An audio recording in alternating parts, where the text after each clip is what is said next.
Welcome back to World War Now, everybody. I'm your host, Conrad Franz, joined as always by Dmitriy Kalugin here in the last week of August, coming at you here at the end of the summer of 2026 as the U.S.-Iran war rages on. I believe we are entering the 6th month here very, very soon. So I think our next episode will be after we have passed the 6-month marker of this incredible war of aggression from the Zionist entity and its U.S. golem against the Islamic Republic of Iran. Of course, the USS George Washington has arrived in the CENTCOM area of responsibility, relieving the USS Abraham Lincoln, which was on an extended and very, very depleted deployment there. It is now returning to the United States in the midst of, nearly half a dozen people attempting to jump overboard, major quality of life problems and lack of supplies, apparently rooting from the fact that Pete Hegseth refused to inform Trump and other leadership that the Navy 5th Fleet base in Bahrain was completely destroyed and that other bases were not accessible to the Lincoln for any kind of resupply. So we're going to be discussing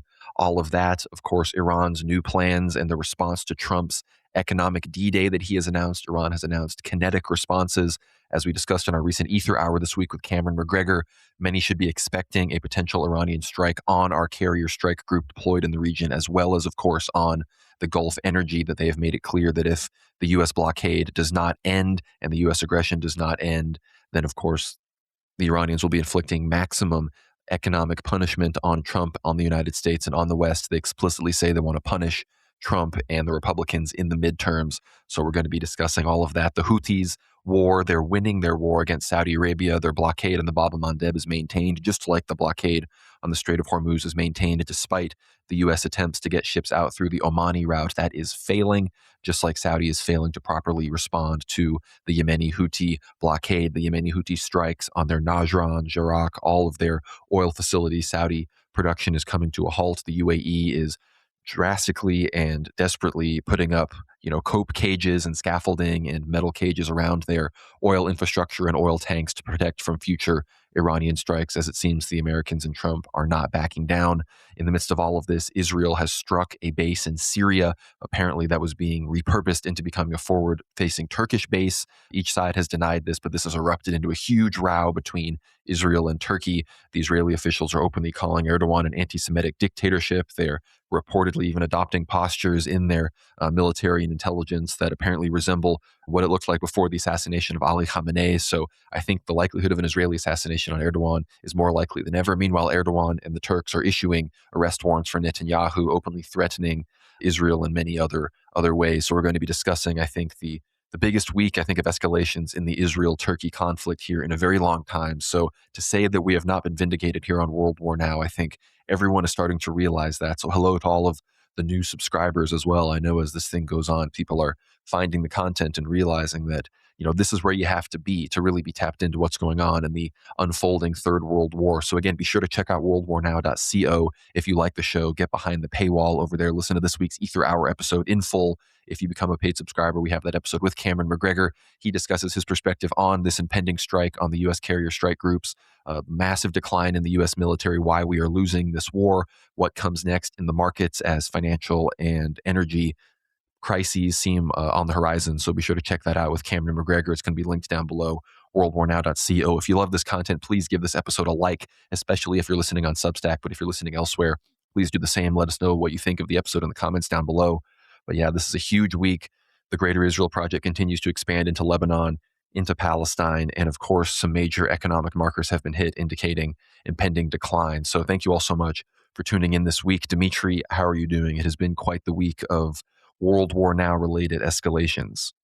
No, it certainly has been, Conrad. And of course, in the wake of the old calendar feast day of Transfiguration recently celebrated in the Holy Land, and of course, all countries on the old calendar that celebrate the Orthodox Christian feast day, there's almost a huge foreshadowing, right? Just as we saw in recent years, there was always that shutting down of the Mount Tabor celebrations by the Israeli government. This year, it more or less has proceeded, given, uninterrupted, given the circumstances of basically Israel expanding its presence into Syria, into apparently Hezbollah-held territory south of the Litani River. But overall, the Middle East is looking like there are massive fault lines being created, especially in the northern areas of the Holy Land, where Israel is seeking to, of course, stretch out its dominance at the end of the day, Conrad, everything we've said about basically the prophetic foreshadowing, the clairvoyant elders of the Orthodox Christian Church that have warned us about the coming conflict in the Eastern Mediterranean, the involvement of Greece, Turkey,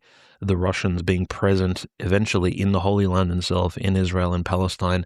All of this, I think, is going to come into fruition very soon. And what we're seeing right now is the formation of those particular movements, or at least the pretext for those major shifts of basically these geopolitical chessboard figures around the world, and which I think extends even further than simply the blockade in the Strait of Hormuz with the Bab el-Mandeb.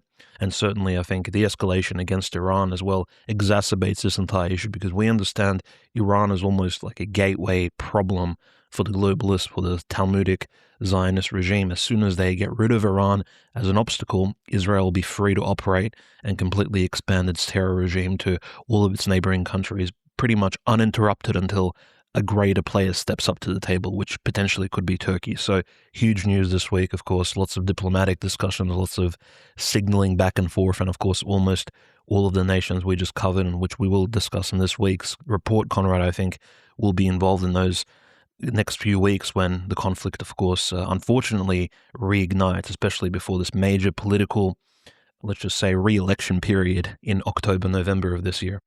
Yeah, we have a lot of elections coming up, the U.S. midterms, of course, the Israeli elections, but it seems that the Israeli elections, of course, with Netanyahu being threatened by a massive coalition, Naftali Bennett really using every Israeli misfortune, whether it's the escalations with Turkey or the economic decline or, the threats from Hezbollah and Iran, using all of this against Netanyahu from a nationalist, from a liberal, from any and all perspectives, which has led to basically the Israeli election reality, or Netanyahu's election threaten, or rather his threats that he's facing in the midst of the Israeli elections, are driving American policy. Trump is even saying that, we can hold Israel more accountable for their strikes on Syria and their strikes in Lebanon after the Israeli election. It's like, okay, so Trump's not even talking about the U.S. midterms affecting his party in the U.S. elections doing these wars. He's talking about how we can't hold Israel accountable because of their elections. I mean, this is levels of Zog puppetry that, frankly, we haven't seen, but I don't think it should surprise anybody. But of course, the U.S. Navy, aka the Merchant Marines of Greater Israel,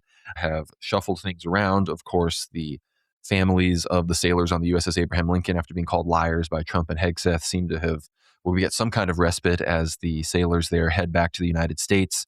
Of course, it'd be a 4-week journey or so. So unfortunately, I don't know if they're going to stop anywhere, probably in Asia somewhere on the way over. But of course, the USS George Washington has taken its place.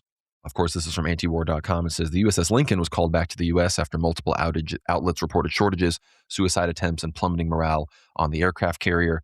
There have been widespread reports of shortages of basic supplies, water contamination, plumbing issues, deteriorating mental health, deck safety concerns, and disruptions in the mail system, which have caused many care packages en route to the ship to be lost in transit for months, Senator Richard Blumenthal wrote in his letter to the Pentagon that was published earlier this month. So, of course, the Lincoln, it's been at sea since November, meaning the crew has been deployed for over 250 days, far longer than the scheduled 7 months between port calls. So, people have been out there for a very long time. The USS George Washington arrived in the Central CENTCOM area of responsibility on August 19th. It says here the aircraft carrier, which is accompanied by cruiser USS Robert Smalls and destroyer the USS Shoup, transited the Arabian Sea on Thursday, according to the CENTCOM post on social media. It is not clear how close the George Washington is to the Abraham Lincoln Carrier Strike Group, which we know has now begun the exit. I don't know if it's left the Arabian Sea yet, but it will be soon. The George Washington Carrier Strike Group is expected to relieve the Abraham Lincoln, but a Navy official could not say when the Lincoln and its escorts would head home. Well, that's already occurred. The George Washington headed from the Indo-Pacific to CENTCOM beginning last week after families and sailors raised concerns about the quality of life on board the Abraham Lincoln. And again, like I mentioned earlier, the carrier, the Lincoln, was not resupplied apparently because of Hegseth lying to Trump about the Fifth Fleet HQ in Bahrain being completely destroyed. This is being reported across multiple mainstream media outlets, and the retaliation, I think, against a lot of Pentagon officials and even official publishers for releasing this information about the Abraham Lincoln is coming down swiftly. This is from CBS. Pentagon officials are considering firing longtime Stars and Stripes publisher for reporting on the dismal living conditions aboard the Lincoln. Of course, the Stars and Stripes is the taxpayer-funded sort of Pentagon U.S. military news outlet. It says here, Max Lederer, who has served as the publisher of Stars and Stripes for 19 years, this week announced to colleagues his decision to retire on September 30th, citing fundamental differences with the Trump administration. Editor-in-chief Eric Slavin has spoken publicly, including to CBS News, about disagreements with Pentagon leaders. It was unclear when a decision on the news outlet's leadership would be made. Spokespeople for the Defense Department didn't immediately comment. About $15 million of Stars and Stripes funding comes from tax dollars, roughly half of its $29 million annual budget, a person familiar with newspaper operations said. But the paper has long prided itself on editorial independence from the public affairs apparatus at the Pentagon. The remaining funding is derived from revenue through subscriptions and advertisements. Stars and Stripes was one of the first news outlets to report on the dismal living conditions U.S. sailors endured aboard the USS Abraham Lincoln. The ombudsman for Stars and Stripes was fired in April, days after writing on an opinion column in newspaper where she criticized what she described as restrictions placed on the wire copy and syndicated material.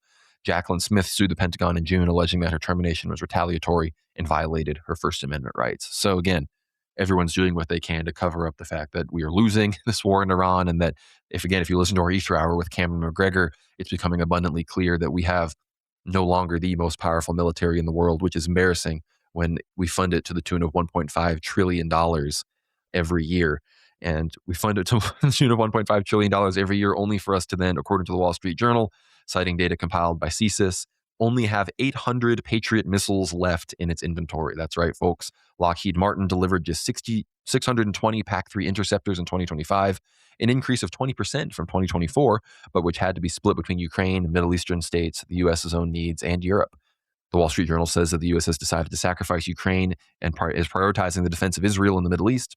As a result, a German colonel interviewed by the Wall Street Journal said that while European countries continue to pay lip service to Donald Trump, in private, they are scrambling to become self-sufficient in terms of defense, fully aware that the U.S. will not contribute significantly to the defense of NATO's eastern flank in case of a Russian attack. The German colonel concluded the American nuclear umbrella is gone. So again, America, we can't maintain our carriers far-flung across the world against Iranian and Houthi and Iraqi aggression. We can't, not aggression, rather, I guess, just actions. We can't maintain our supply of defense missiles and capabilities over these multiple fronts that we have that we're spread across right now. And it's clear that, again, we saw pictures leaking in the past few weeks. I think I talked about this on my live stream this week on World War Live. We saw the soldiers riding on the wing on dust in the wings of planes, how we are Zog soldiers, like we're gonna be good goys and die for Israel. We're BBs, we're BBs, Goyim, all this kind of stuff. Clearly, the U.S. military and the young people that are even deployed in this conflict are not understanding that, or rather are not willing to die, I think, for what they perceive as a Zionist conflict. So again, in the midst of all of this, the Financial Times is reporting that Iran is considering strikes against U.S. military assets in Europe if Washington escalates the war. Potential targets include U.S. bases in Bulgaria and Cyprus, as well as subsea cables in the Strait of Hormuz.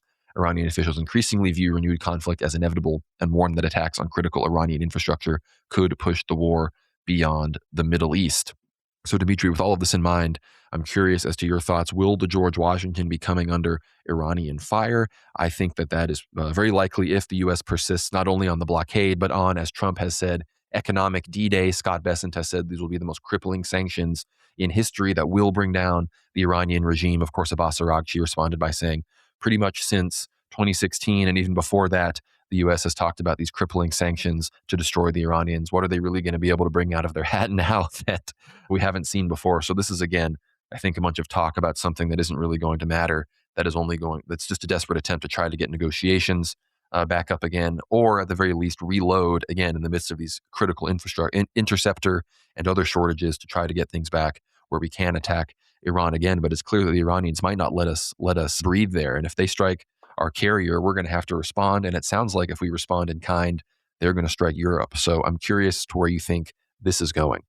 No, it's very interesting, Conrad, that the aircraft carrier group, right, the two aircraft carriers currently located in the Sea of Arabia, just on the outskirts of Iranian maritime waters, are essentially still intact, basically. We have one aircraft carrier group replacing another. It's a one-for-one exchange because the George Washington has the same inbuilt catapult launchers on board that can, of course, facilitate the F-35Cs, which are, of course, the most powerful, most potent fighter jet aircraft that the U.S. Air Force and Navy do have stealth capabilities. And of course, what's the difference between F-35Cs and F-35Bs? Essentially, Cs can fly a lot further, and they have slightly larger capacity to carry that deadly payload to, of course, unleash either be it on the Houthis in this case, or it's the Iranians.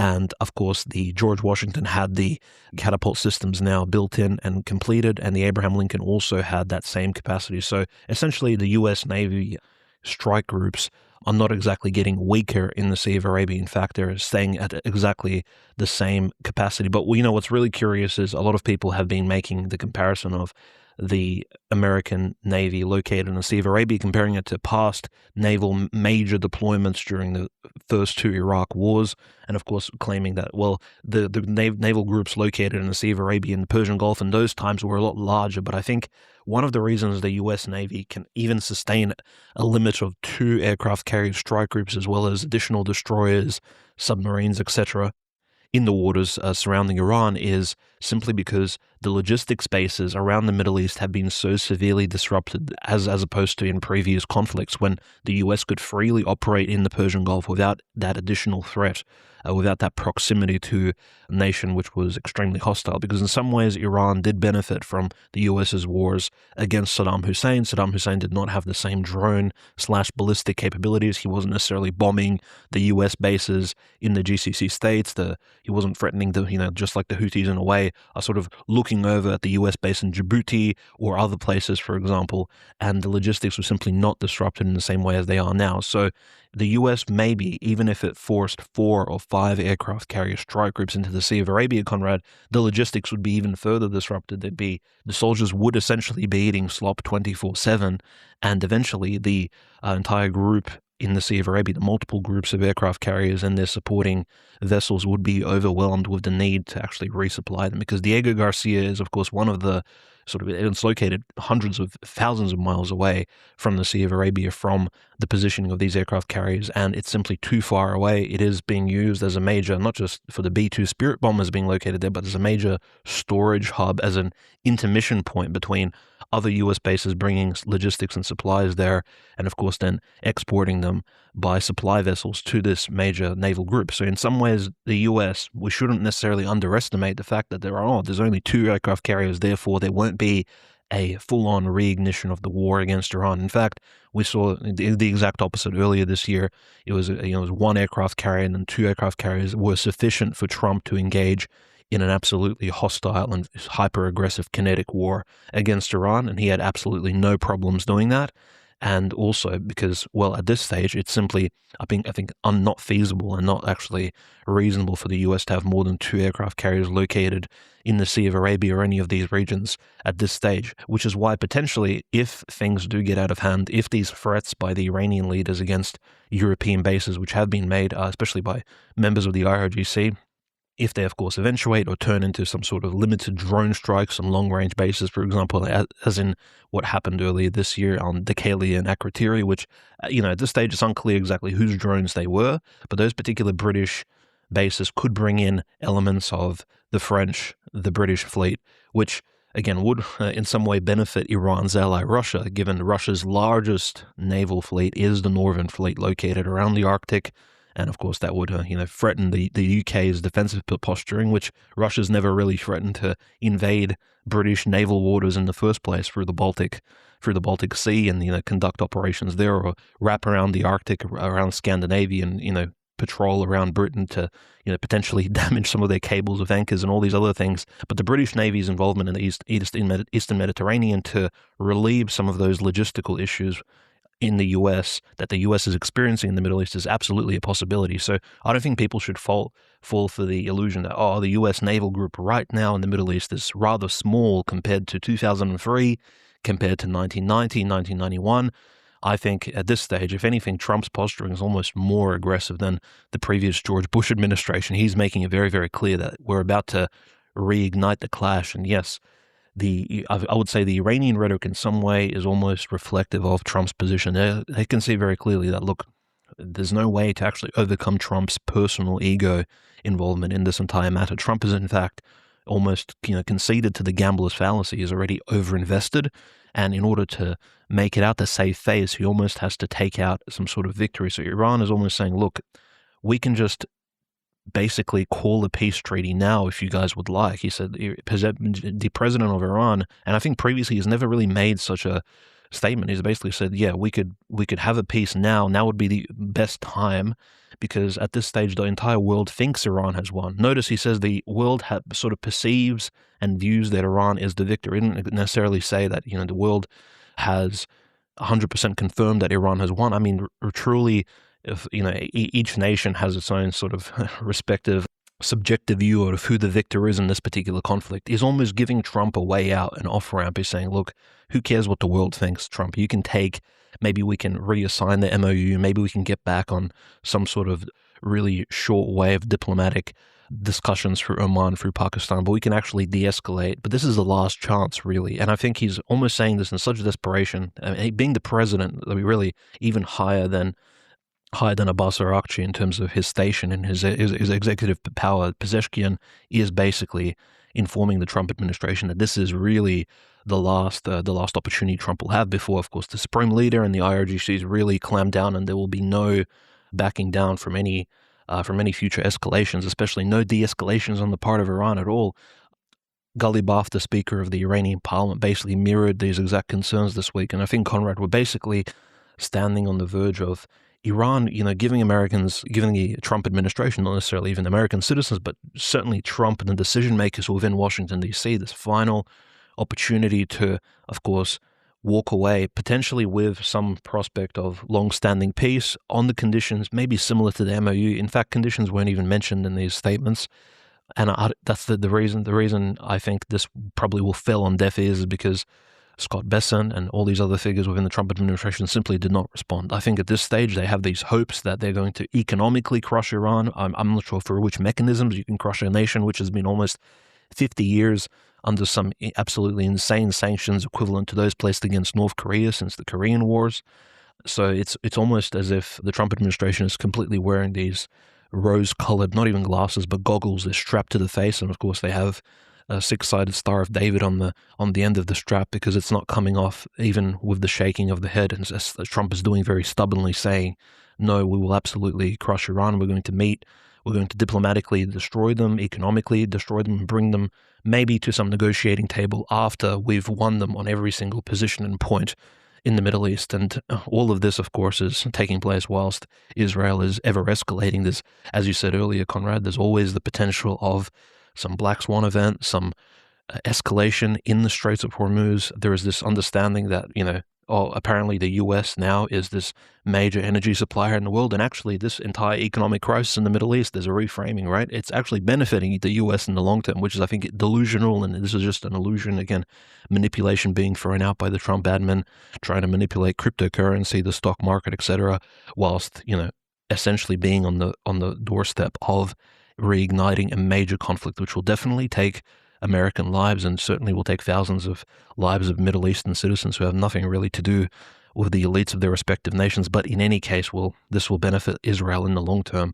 So I think at this stage, Conrad, the American aggressive posturing, even despite the carrier exchange and the positioning at this stage, has essentially remained unchanged. The Straits of Hormuz is still this major vantage point. And as soon as there are threats of maybe Iran remining the strait or taking some sort of preemptive position to shut the straits off in the long term, there will be, no doubt about it, some sort of reignition of airstrikes, maybe at first in a limited capacity against the coastal Iranian regions, but definitely as we head more towards the center of the country, there could even be perhaps a much larger nighttime raid, which we saw earlier this year of course, huge American Air Force units, B-52s, B-1s from the Fairford base in the UK, or even B-2 Spirit bombers, which have allegedly already flown over Iran this year from Diego Garcia. So the US definitely has all of its pieces positioned on the board surrounding Iran. There has been no de-escalation this week, and certainly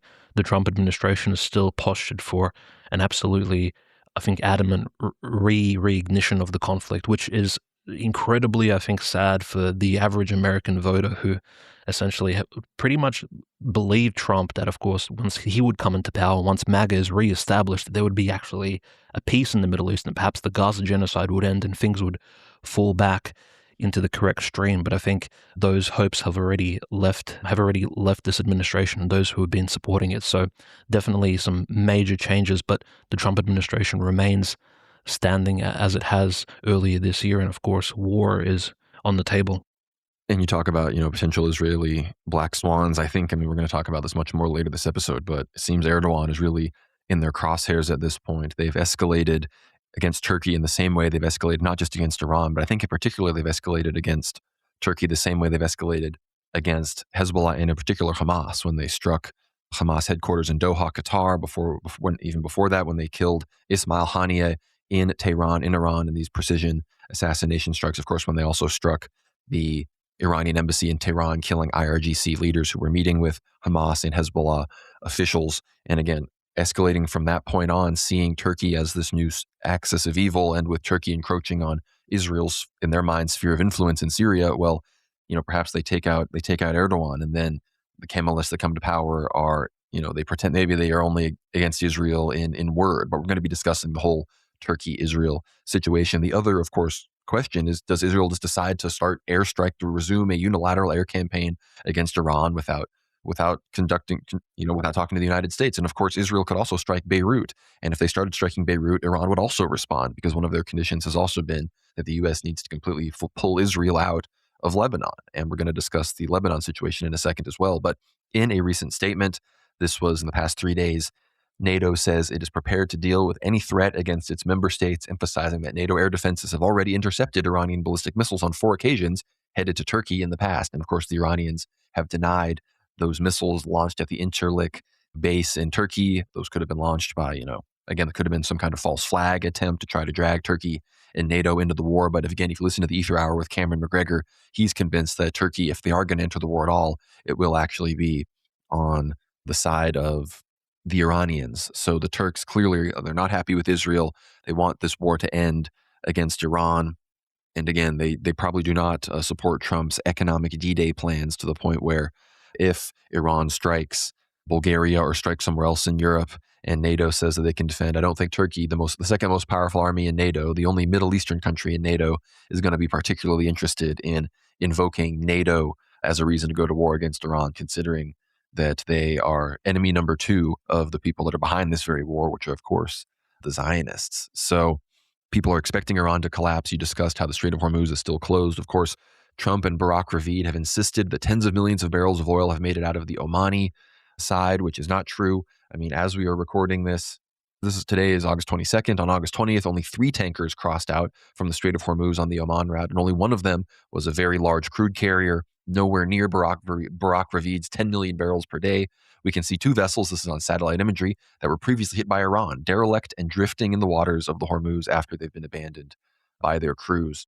And again, according to Axios, still exaggerating all of this, they claim 15 to 20 tankers are entering and exiting the strait. And this is on like the 18th and 19th and 20th. The max tankers pulling up are 5 that were even lined up to travel through. And a lot of these are not even very large crude carriers. So tens of millions of barrels are not passing through. And if they were, it would exclusively be Iranian crude tankers who are able to skirt the American blockade, immediately entering Pakistani waters and then travel onwards to Asia. So the Iranians have actually been able to get probably more crude into their respective markets to the people they're trying to sell to than any of the Gulf states have been able to get their energy out, especially when you look at what's happening in the Bab el-Mandeb and the Houthis, which we're going to talk about in a second. But according to Fars News, Iran sold $7.5 billion worth of oil in the first 4 months of 2026, which is 150% more revenue than last year, despite the U.S. naval blockade, according to the Iranian Ministry of Oil. So at the beginning of this year, Iran made enough money basically to fill out the whole year and just have a similar year as the previous years. So the Iranians are not struggling as much as the world is, which is why the Iranians are going to respond to the blockade by destroying the Gulf oil and fundamentally driving the world into a financial and energy crisis, which will be the hardest way you could punish Trump, the Americans, and the people that are waging this war against you. So the fact that they are much more anti-fragile than the West is why they are able to get along with this. And who are, of course, the main people that could, in theory, intervene? It is, of course, China. And this is from Kyle Anzalone. It says, Secretary of the Treasury Scott Bessent called on China to help enforce President Donald Trump's economic war on Iran. Trump announced the escalating sanctions against Iran in a Truth Social post on Wednesday. No one has given the Islamic Republic of Iran a greater opportunity to make a deal than me. Tragically for them, they have failed to take it. Therefore, today I'm announcing the most crushing economic operation ever taken against any country. This will be economic warfare and isolation on an unprecedented scale, the president wrote. He continued, today I am also announcing that any country that allows its financial institutions, businesses, airports, or government entities to provide any type of lifeline to Iran will itself face tremendous economic consequences. Oil smuggling, swap lines, cash transfers, exchange houses, ship registries, front companies. It all needs to stop now. You know who you are. This will be an economic D-Day. On Thursday, Besson said Beijing needed to get with the program on the economic war against Tehran. Keep in mind, Chinese get 50% of their energy from the Gulf, so it would do them a big service to get with the program, Besson told CNBC. The Treasury Secretary said Washington and Beijing were having ongoing private conversations.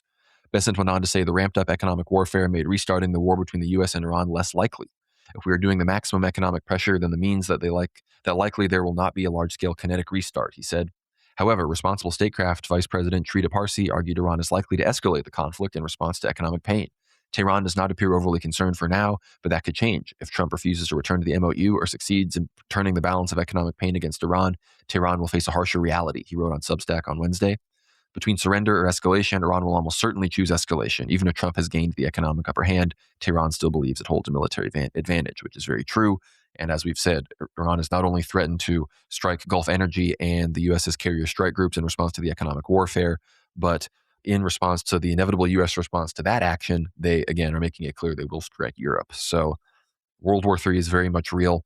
And in response to Trump's D-Day announcement, this was probably coordinated. The United Arab Emirates Ministry of Foreign Affairs announces all trade, commercial exchanges, and financial transactions with Iran have been halted in light of regional escalations, likely referring to an earlier Iranian ballistic missile that landed in Iranian territorial waters. And the reason this is such a big deal, this is a report from Clash Report. It says the UAE's decision to sever economic ties with Tehran threatens Iran's primary commercial lifeline, cutting off a trade conduit that supplies more than 30% of Iranian non-oil imports and handles up to $29 billion in annual bilateral merchandise flows. Clear numbers on the trade volume between the UAE and Iran are tricky, as reports from the two nations and international bodies provide vastly different figures. However, one thing is clear, bilateral flows are extremely lopsided. So it's clear that the UAE has always acted as sort of this lifeline to the rest of the world in the midst of sanctions, in the midst of blockades and these other things to facilitate Iranian goods outside of, the Middle East, of course. And the UAE, as we've talked about with George McMillan, they've always facilitated them in the central node of the Islamic banking center. And the UAE, being the most zogged up of all the Islamic Gulf countries, it, of course, is how the usurious central banking system has infiltrated Islamic banking, which otherwise, again, according to Sharia law, is against usury and all of these other things. But the UAE, they make so much money in the midst of all of this that it's clear that despite being bombed excessively by Iran, they were continuing a lot of this trade under the table. And of course, until just a few days ago, I think it was up to 5 flights from the UAE directly to Iran, dropping pallets of cash and potentially even gold, were continuing in attempts to get the Iranians to exclude the UAE from potential attacks that will decimate Gulf energy. But again, as I discussed earlier, the cope cages and metal casings that they've been building around their oil holding facilities and their petroleum production is clear evidence that they are not confident the Iranians will spare them what seems to be an almost inevitable retaliation against this economic D-Day. But the other relevant power here, of course, are the Yemeni Houthis. This was a statement from the Yemeni armed forces in the midst of all of this. They said, the Yemeni armed forces have become so powerful that we are now dictating terms. With God's help, we have established 3 principles. First, a blockade for a blockade, whereby we have imposed a strict siege on the Saudi enemy, preventing even a single ship from passing through. Second, striking Saudi troop concentrations wherever they may be. And third, protecting Yemen's sovereignty and confronting any enemy airspace incursions. In implementing this blockade for a blockade from the declaration of the maritime embargo against the Saudi enemy on July 20th until today, the Yemeni armed forces have targeted 8 Saudi oil tankers, 5 in the Red Sea, and 3 in the Gulf of Aden in the Arabian Sea. Additionally, 48 Saudi oil tankers were prevented from passing and forced to turn back, including 34 in the Arabian Sea and in the Indian Ocean, and 14 in the Red Sea. In response to the Saudi aggression against Sana'a Airport and Hodeidah Port, and to reinforce the principle of protecting Yemeni sovereignty from violations of our country's airspace, particularly in the governorates of Sada and Hajjah, the Yemeni armed forces carried out 9 military operations targeting Yanbu, Najran, Jizan, Abba, and oil supply lines in the eastern province. Furthermore, to solidify the principle of targeting Saudi troop concentrations wherever they may be, the armed forces conducted 14 military operations targeting Saudi enemy troop concentrations in Al-Ruwaq, Al-Abar, Al-Wadiya, Marib, and Al-Muka, as well as ships and boats transporting equipment and reinforcements belonging to the Saudi enemy. The results of these operations included the death and injury of hundreds of Saudi enemy troops, including commanders and officers, the burning and destruction of a large number of warehouses and equipment belonging to the Saudi enemy, the sinking and burning of 2 military landing ships transporting Saudi weapons and reinforcements in Al-Muqa, the burning and sinking of more than 10 ships belonging to the Saudi enemy, which were engaged in acts of piracy, banditry, and looting in the Red Sea under Saudi directives. We warn the Saudi regime against the dangers of any escalation. Any escalation will be met with a comprehensive response. The Saudi regime has no option but to lift the blockade, implement the agreements reached, end the aggression, pay salaries, allow the occupiers to leave, and return the wealth of the Yemeni people to all of us. We advise those of our countrymen who have been misled to return and leave the enemy camps because they are Yemenis, and we do not want to target them or make them victims. The Saudis, again, the Jazan oil refinery, one of the largest in the world, has very visible damage still from a lot of these Houthi strikes. The Houthis have continued advances again on the ground against mostly PLC. It seems that the Southern Transition Council UAE-backed groups have largely joined up with the PLC, but the PLC are the ones currently on the front line, on the border between Houthi Ansar Allah territory and the Saudi proxy-backed territory. And again, Saudi Arabia at this point has really no idea what to do. The cost of redirecting all of their shipping out through the Suez Canal up and around the Cape of Good Hope all the way down in Africa to Asia is just not economical. That combined with the strikes on their actual production have made this untenable for them to the point where they are likely talking with Turkey to the point where they're just going to agree to Iranian and Houthi terms. And unfortunately, the U.S. is likely not going to let this happen. So before we talk about what's going on in Syria and Iraq and in Palestine itself, Dmitry, I'd love your thoughts on these Houthi escalations. It's crazy how they've been able to just continue the escalation ladder entirely on their own terms because the U.S. is so tied up in the Strait of Hormuz that Saudi Arabia can't rely on its normal allies here. The pressure from Ansar Allah and the Yemeni Houthis, of course, on the Kingdom of Saudi Arabia has been so immense. In a way, it's almost shown the fact that the Kingdom of Saudi Arabia is, in a way, trying to come to some sort of agreement with the Houthis to downsize the escalation against them. And in fact, the fact that they aren't willing to announce an all-out war against the Yemeni Houthis also shows that they just, as a country, are not willing to re-engage in that 10-year civil war that took place earlier in the century. And the fact that the Kingdom of Saudi Arabia simply does not have the capacity on its own, unilaterally, one against one, to take care of this, essentially paramilitary, call it like a proxy force organization within Yemen. So even maybe with the assistance of the United Arab Emirates, if the UAE was to become even further involved against the Yemeni Houthis, I think it's very doubtful that they could essentially oust Ansar Allah from the positions they've been holding for well and truly over a decade, over a 15-year period now in some of those Yemeni territories where even the native population of the Yemenis, I think at this stage or it's already been proven to them that, look, the Kingdom of Saudi Arabia, although they may be Sunni Muslims, they are well and truly under some sort of economic or subverted grip of essentially the foreign globalists, be it the Israelis or the Americans from their particular vantage point, because they've been frankly bombed by both of these adversaries in the past. So I think the native population of Yemen well and truly sort of stands on this a century-old Arab idea of, national sovereignty, nation-state independence, and they don't see Saudi Arabia as facilitating any of these things or even respecting their respective independence or even, the autonomy of the airports and basic sovereign state conditions such as these. And the thing is, the finger on the pulse approach to Saudi Arabia seems to be the most effective one, threatening the Al-Qaeda pipeline, the east-west pipeline through Saudi Arabia, threatening Aramco, essentially targeting, the particular areas of Saudi Arabia's growing in $1 trillion economy where it hurts, striking at them where they would feel it, not necessarily, making this war about religion, but more or less making it about the real thing that drives the Kingdom of Saudi Arabian elites, which this entire time wasn't even the Sunni Muslim religion, but it was actually money. It was, you can call it the most Talmudic Muslim country in the region. In fact, it was very much money driven. Even the political regime running Saudi Arabia very much is simply a copy paste of the British system of kingship. They even lost, for example, the titles of emir used by some of the other GCC states and some of these other Islamic titles for a more British, more economically sound approach. They want to appear to be even somewhat European. So historically, the Kingdom of Saudi Arabia is very much a shall we say, a globalist project from the very start. And look, it is a globalist regional control project. And I think the Saudi Arabians simply haven't gotten over the fact that, look, economically speaking, like this is their number one weakness. If the country wasn't as rich as it was, it certainly would not have the influence regionally. It certainly wouldn't have the same level of gravitas as it certainly has now. And its military, naturally, I think, besides the powerful Saudi Air Force, really has these massive weak points, especially the ground armed forces of Saudi Arabia. They haven't really shown to be exceptional at all in any particular capacity, even against a much smaller adversary like Ansar Allah. So this sort of escalation, economic escalation between Iran and UAE, sure, it may show that the UAE and perhaps the Kingdom of Saudi Arabia could potentially become united against the Yemeni Houthis in a much stronger way in the coming months or even year. But at this stage, even with the two countries united, I think it would simply be enough to oust and to halt Ansar Allah's, gradual, incremental taking over of the entire country of Yemen, I think progressively as they've been doing.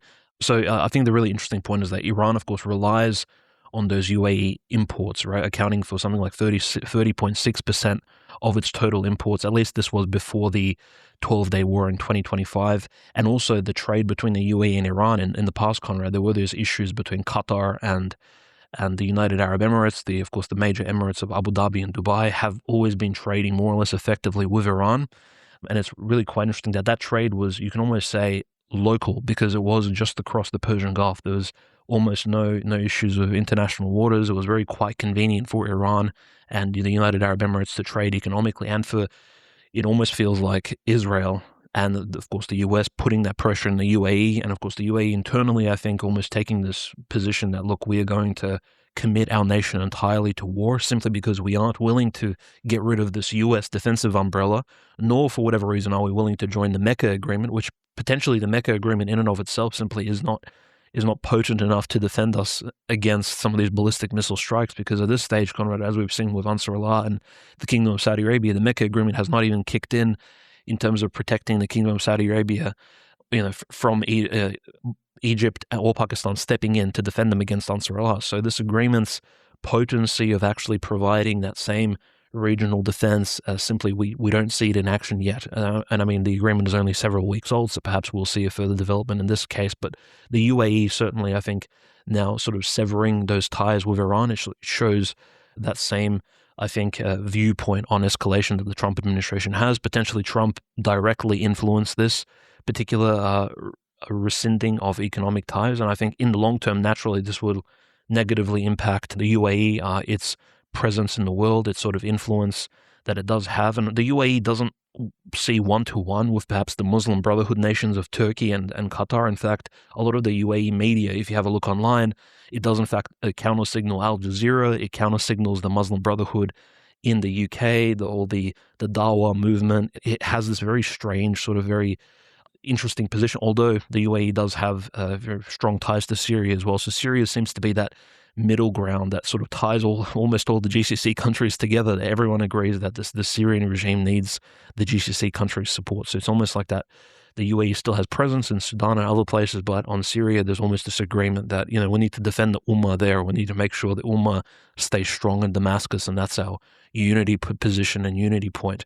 I do want to mention, of course, the Yemeni Houthis do face a potential threat in the future, given the Mecca Agreement, if they continue to harass the ports in Saudi Arabia. Of course, if they threaten Sidi Karir a lot more with missile strikes, with drone strikes in the coming days or weeks, there will be a potential that, of course, the Turks and the Egyptians will need to respond, because Sidi Karir, of course, where does it actually export that Saudi crude oil? It exports it to the Red Sea ports that Egypt does have, and there's actually an Egyptian pipeline from the Red Sea all the way up just to the west of basically close to where the Egyptian border meets with the Libyan border, just to the west of Alexandria, where, of course, that crude oil can then be taken aboard ships and exported through the Mediterranean. So Egypt has a direct interest in the security of these oil exports from Saudi Arabia, because, again, this entire industry provides a lot of jobs for Egyptians, and the Egyptian economy isn't the most stalwart and a robust thing in the Middle East. So we just have to keep in mind the Yemeni Houthis there's a potential risk they may actually threaten not just the Saudi Arabian economy, but also the economies of other Sunni Muslim nations such as Egypt, potentially even some interests of countries like Somalia who have direct interests with Turkey. So if we do see the Mecca Agreement necessarily kick in for the first time in its history, Conrad, potentially it will be actually against the Yemeni Houthis. This may be, although we did sort of foresee that there could be an escalation against Iran through that agreement. It could be that the agreement's testing of its weaponry and its teeth for the first time could actually be against this perceived proxy force of Iran, the Yemeni Houthis, as a limited enemy. And I say this because obviously Somalia does have Turkish forces at the moment, does have some limited Turkish naval presence as well, and we will potentially see at least some Kingdom of Saudi Arabia Turkish relief effort if the economic war that the Houthis are striking, well, kinetic war in a way, but it's obviously flowing into an economic conflict against the Kingdom of Saudi Arabia. If that escalates at all, you may see the Kingdom of Saudi Arabia calling out to Turkey for some assistance.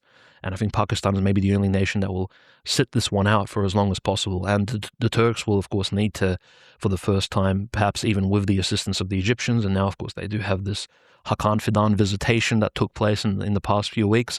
There may be this understanding that the Turks will need to make their own presence known in the Red Sea. So it could not be perhaps not even the Europeans who begin to install their security umbrella in the Red Sea to protect it from globalist oil export, but it could be, in fact, these Sunni Muslim countries who unite, and this could be their great test. Given that Iran is just so much more powerful, and of course Iran has is already marked by, of course, the greater naval power of the United States. So, of course, the escalation against the Kingdom of Saudi Arabia has huge implications, not just for the GCC states, but I think for the entire Islamic world. And I think the Iranians understand this. So if the Iranians want to force the entire Middle East into this engulfing inferno of cross relations and to make the entire matter incredibly complex and to entangle all these countries together, almost as if, its own Samson option, there's no doubt about that Iran could do that if it asks for Ansar Allah to assist them. And I think Ansar Allah has been hyper-fixated on the Kingdom of Saudi Arabia. You'll notice there haven't been any recent bombings of Israel. Ansar Allah has not been called to assist Hezbollah or any of the Lebanese people south of the Litani River. Ansar Allah has made it really clear that the two primary forces they care about the most is obviously you have the innocent Gazan Palestinian people, Hamas, and of course if Israel ever escalates, which Israel is killing Palestinians to this day in the Gaza Strip, but if Israel escalates in that particular vicinity, there will be Ansar Allah bombs flying against them. And if Trump strikes out against the civilian population in Iran, you will see this major escalation by the Yemeni Houthis. So I think the Yemeni Houthis are somewhat even underappreciated as a major power player who can escalate this entire Middle Eastern region and almost, in a way, potentially be the one country that brings Egypt into actually caring about these Middle Eastern affairs, because Egypt has been on sleep mode as the most populous country in the Middle East for a very long time now, surprisingly so, given the genocide in Gaza literally took place on its border. And who knows exactly what sort of, again, provocations could take place if some Egyptian ports, be it on the Red Sea or in Alexandria or west of that, could be attacked by mysterious, unflagged drones. And Egypt could, of course, become involved very, very soon in what we see sort of transpiring at this stage. So a very, very tense moment, and the Kingdom of Saudi Arabia is certainly struggling. And as soon as that east-west pipeline is taken offline, Conrad, we will see, no doubt, huge, most likely aerial bombing campaign against the Yemeni Houthis, something that, again, we've seen in years prior, when, and look, when the US shot at least 100 Tomahawk missiles into Yemen in a span of something like 1 month in the last year, which I think was a huge, obviously, escalation, huge expenditure of US armed forces. So we will see potentially an escalation of this particular level as soon as the Yemeni Houthis really strike at the heart of GCC wealth. And, the dark horse here is definitely the United Arab Emirates, which we know is strongly integrated with the City of London, integrated with the British sort of Masonic system, and it could come out, again, in full support of the Kingdom of Saudi Arabia. And the Yemeni Houthis, in fact, will be well and truly on the brink of facing a very mighty enemy indeed. But if anyone can withstand it, as we've seen Hezbollah withstand the powerful IDF and the Israeli Air Force, I think the Yemeni Houthis are up for the challenge. No, undoubtedly. And the UAE, look, the Southern Transition Council, which is the UAE proxy in Yemen, is already allied with the PLC, the Saudi-backed Presidential Leadership Council. So that merger has already basically occurred. And you mentioned Turkey and operations in the Red Sea. I mean, as we were recording this, Turkey struck the coast of Somalia in response to Somali pirates seizing, I believe it was a Turkish tanker or something like that. So Turkey obviously is present there. They're against the UAE-Israeli presence there in Somaliland, which of course basically exists to strike the Yemeni Houthis, and which in theory could exist to help the Saudis break their blockade. But the Saudis are committed to, I guess, Somalian state sovereignty, so they will not be taking the cheese on that. But Saudi Arabia, unfortunately, I mean, they have been practically speaking defeated by the Houthis. They're incapable of responding, and the Houthis are able to strike their energy and their ships with impunity. And it seems that, unfortunately for Saudi Arabia, their accession into this Mecca agreement with Pakistan and Turkey, they thought maybe that would be enough of a deterrent for the Houthis, and it just was not, because Turkey is openly against the Iran war, and is not only openly against the Iran war, but is now becoming public enemy number one of the Zionist state, who, of course, is one of the reasons why this agreement exists. In Pakistan, the nuclear power involved in the Mecca agreement was one of the main negotiators trying to negotiate between Iran and the United States. So for that reason alone, it's clear that Turkey and Pakistan were not super eager to help Saudi Arabia strike an Iranian ally in Yemen. But another power seems to be trying to enter the Mecca agreement, and that is, of course, Syria. It says here, Syrian Foreign Minister Assad al-Shabani said Syria is considering joining the Mecca Joint Defense Agreement between Pakistan, Turkey, and Saudi Arabia, but has not yet made a decision. Of course, this same past few days, Bangladesh has joined that same agreement. So clearly this agreement is taking on an anti-India component, with Pakistan and Bangladesh now signing this defense treaty together. So if we're talking about likely countries to actually face military action because of this treaty, if we see another World War poo and something brings up the Kashmir again, next thing you know, Bangladesh is going to be leading an Eastern front against India if this treaty is to be taken seriously. But Syria is a much more relevant country than Bangladesh to join this treaty, because what occurred this week, an Israeli strike occurred on a Syrian base in northern Syria near the Turkish border with Syria. They struck the Abu Al-Duhur air base. This was near Idlib. They claimed that a Turkish military buildup was beginning there, that it was about to be a forward-facing Turkish base in Syria. Of course, Turkey and Erdogan are the main guarantors of the Al-Jalani, Al-Shara, HTS, Al-Qaeda government currently ruling Damascus in Syria. And in the midst of all of this, Israel has decided to strike this base. Turkey has denied there was much of an extensive buildup there. Israel Katz said Erdogan is dragging Turkey into dangerous adventures in Syria. Israel will not allow anyone to threaten its security.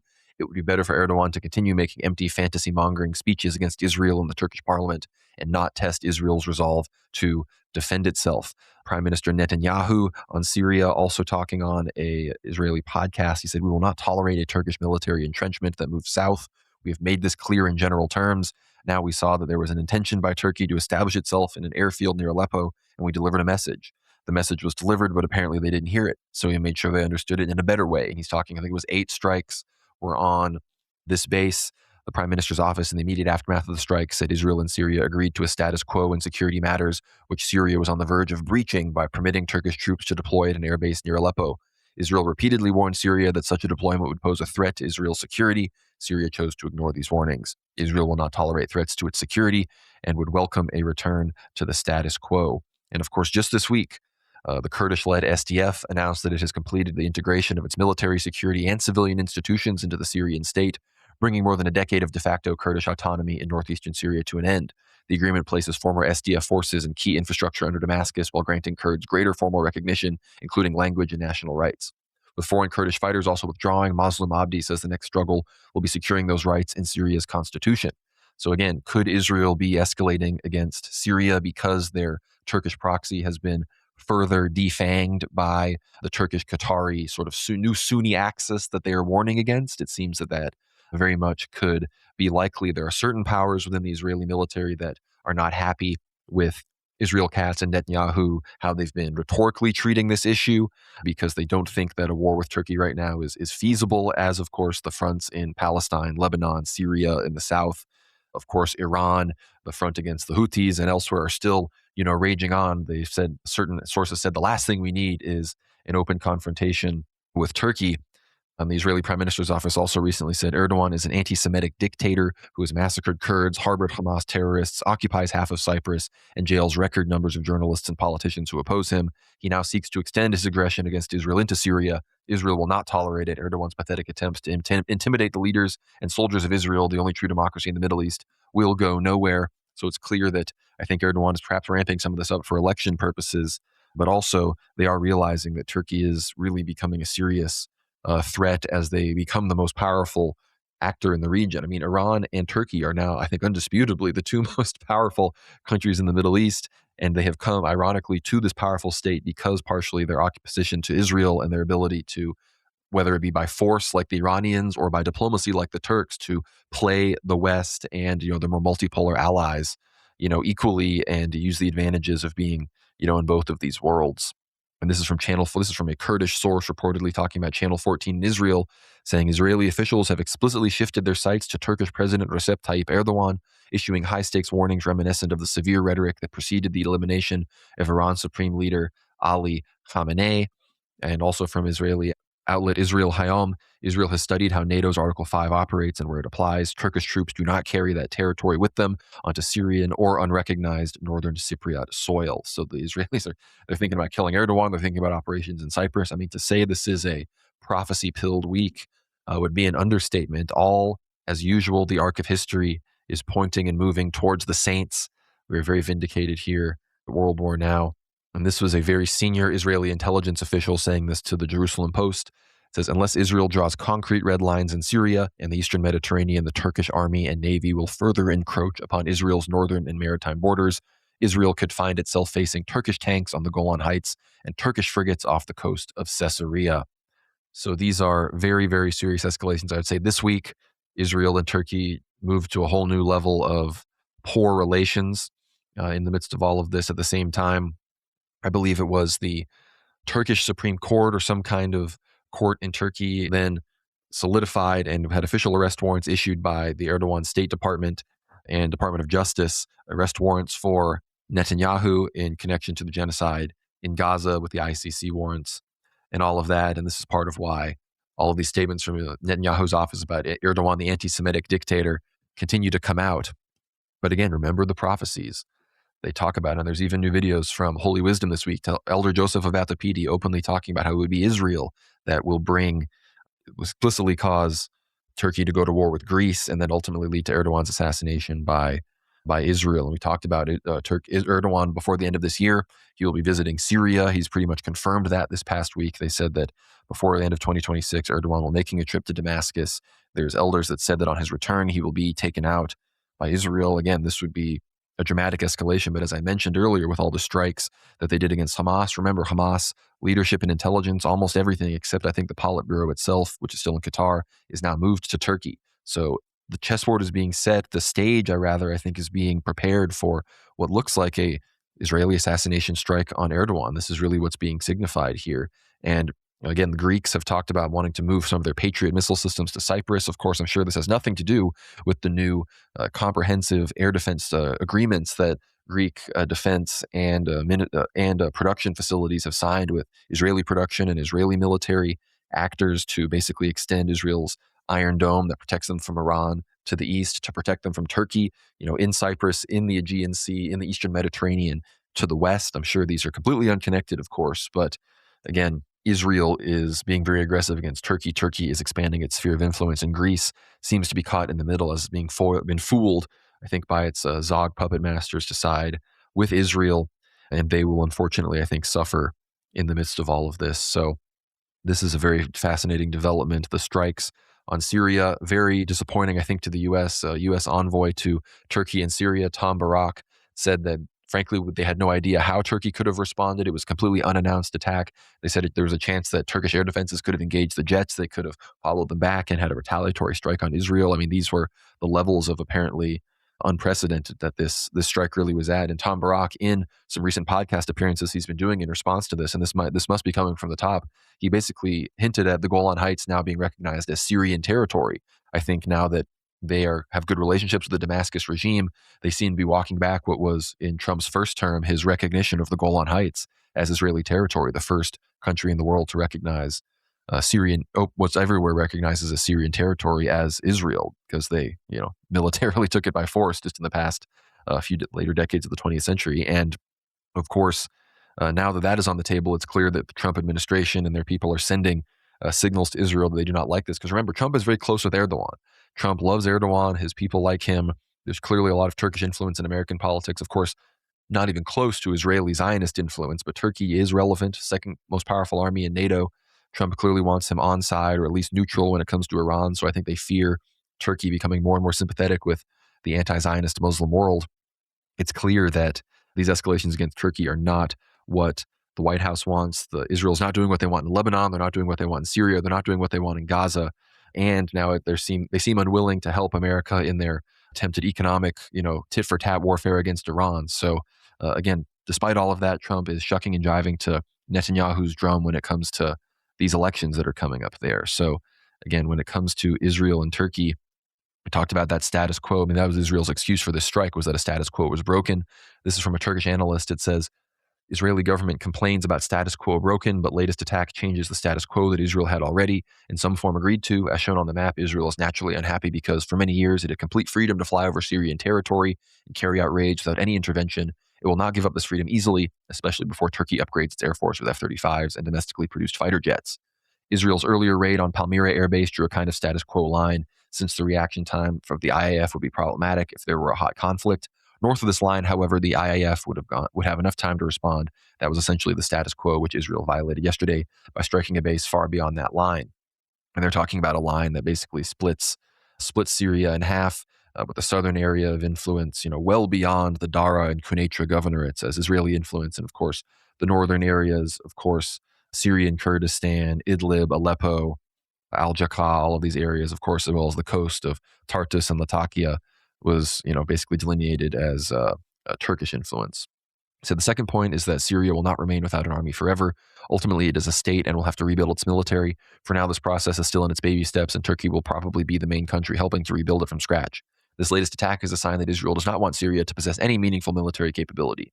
Rather, Israel seems to prefer something comparable to what the Palestinian Authority has, or at most something resembling the military capabilities of the Iraqi Kurdish Autonomous Region. No real air force apart from basic aircraft and perhaps some light helicopters. No heavy armored formations or tanks, and a military capable primarily of maintaining internal security. So that is the new situation in Syria. It's clear that Syria is going to be one of the most relevant countries, I think, in this Third World War as the prophecies are fulfilled, because, of course, we had the recent Russian agreement with the Syrian government. And, of course, you can imagine if Israel and Turkey are clashing in Syria, what do the prophecies say? The prophecies say that, of course, after the Bosphorus and Dardanelles are closed to the Russians, and after Erdogan is killed, Kemalists will come to power, and ultimately the Russians will go to war with the Turks. And how that is going to happen, I think we're seeing all the different possibilities play out here in the next year as governments change in Israel, in Turkey, as relations fight over Syria, as influence in Iraq and these other places become other battlefields. That's what we're going to see. That's how I think the inevitable descent of the Russian military down over the Black Sea into Turkey, into Syria, the political reality of how that's going to play out and which players will be on what side, I think is really going to be fleshed out here in the next 9 months. So I'd love to hear your thoughts on all of this, Dmitry. Of course, as much as it's clear that the Israel-Turkey thing is turning into a real civilizational struggle, the question becomes when will Turkey really take the gloves off? And this is from Mensch Osint. It says, while Israel criticizes Turkey for occupying half of Cyprus, Tel Aviv continues to buy petrochemical products from the Gastria Kalachik oil refinery. Ships from northern Cyprus travel almost daily between Haifa and Gastria/Kalachik. Some of the ships turn off their AIS transponder to hide their movements. If Turkey was serious about defeating Israel, they could throttle the entire Israeli economy by shutting off Azerbaijan's access to Turkey's pipelines. Israel imports around 70% of its natural gas from Azerbaijan, which is delivered to the Turkish port of Ceyhan. So we've said this before, how, again, Erdogan making all this noise against Israel as, the leader of this neo-Ottoman project, as, he kind of views himself as sort of the most powerful political figure in the Sunni Ummah. And if you look at it, he definitely is. I mean, Egypt is completely pacified. Saudi Arabia is weak. They can't even defend themselves against the Houthis. And of course, Iran, the actual most powerful Islamic country, are Shia idolaters, unfortunately, in the eyes of the Sunnis. So Erdogan has really embraced that role. And even he has, maintained their close ally Azerbaijan basically as Israel's gas station. He's refused to interfere with that, despite, again, calling Netanyahu to the International Criminal Court and giving arrest warrants over the Gaza flotilla. That's what the arrest warrants were, specifically over the Israeli treatment and boarding and arrest of the flotilla protesters, usually that were leaving from Turkey. And again, remember, what do the prophecies say? It will be Erdogan.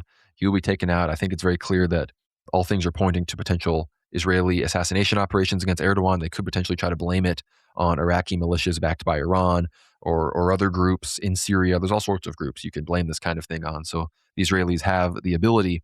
The question then becomes, when these Kemalists take over, how long will that take? How much internal conflict in Turkey will there be? It's very obvious that if Erdogan was not willing to cut off gas relations to Israel, that neither will these Kemalist governments. So people say, oh, will Turkey go to war with Israel? You know, Cameron McGregor talks about this. I don't know if I 100% agree with his analysis, because I don't think Israel wants to go to war with Turkey. The Israeli military, the IDF's making it clear that they can't handle that right now. So how do you solve that? You just kill Erdogan. Kill Erdogan. You facilitate a kosher Kemalist rise to power who, again, they will maintain anti-Zionist, anti-Israel rhetoric, talking about human rights, talking about Gaza, but they will fundamentally not threaten Israeli interests in Syria. They will cozy up to the United States. Again, that will be how the U.S. goes along with this and basically doesn't punish Israel for assassinating Erdogan. Is they'll realize these Kemalists will be far more willing to help the U.S. in the Black Sea against Russia. And of course, they'll go so far as to potentially even allow the Turks and these Kemalists to move on some of the Greek islands because of how much of a help they will be. And they will close the Bosphorus Straits, not just to some Russian and Ukrainian ships because of mutual strikes that has occurred in the past few weeks, which again is a major sign pointing to, I think, the imminent fulfillment of a lot of these prophecies. But they will close the straits to Russian ships, commercial, military, everything, not Ukrainian, just Russian. And then that will be one of the main things that will facilitate this Russian descent onto the Turks. That's how I think things are going to go. It's very clear that Erdogan is the threat to Israel and his relation with political Islam. And again, the Ummah, him building these trans-Islamic alliances and defense treaties that, again, are against Israel. Why do you think Syria is now openly talking about joining the Mecca alliance? It's because they were just struck by Israel. And if Israel thinks that Pakistan, Turkey, Saudi Arabia, and Bangladesh would, I don't know, have something to say to them, maybe they wouldn't have done this operation. So that's the calculus there. But again, I think Israel's calculus in the long term is just, look, we can't fight Turkey, but we can certainly kill Erdogan. And here's how we can make it work for the United States, who's the only power that really matters. And again, NATO will be forced to go along with it. And they'll ultimately realize that, oh, now if we can use the Turkish military might against Russia, this was all good. And again, maybe it will also help Turkey accede to the European Union quicker, because it seems that Erdogan recently has made statements abandoning that because he seems to be more willing to work with the Islamic world against Israel, even if that means not entering into the European Union. But will the Kemalists think that? Absolutely not. So how will the Turkish people be pacified in the midst of all of this? Well, they'll be given EU membership. Their economy will improve because the Turkish economy has been in the tank for a very long time.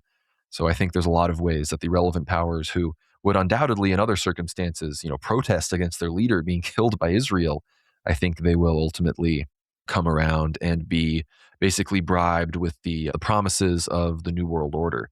But of course, amid recent tensions with Turkey, IDF Chief of Staff Eyal Zamir met with his Greek counterpart Dimitrios Choupis, who is in Israel for an official visit. So the Israeli-Greek military connections continue. Again, Greece, I think, is going to be dragged into all of this.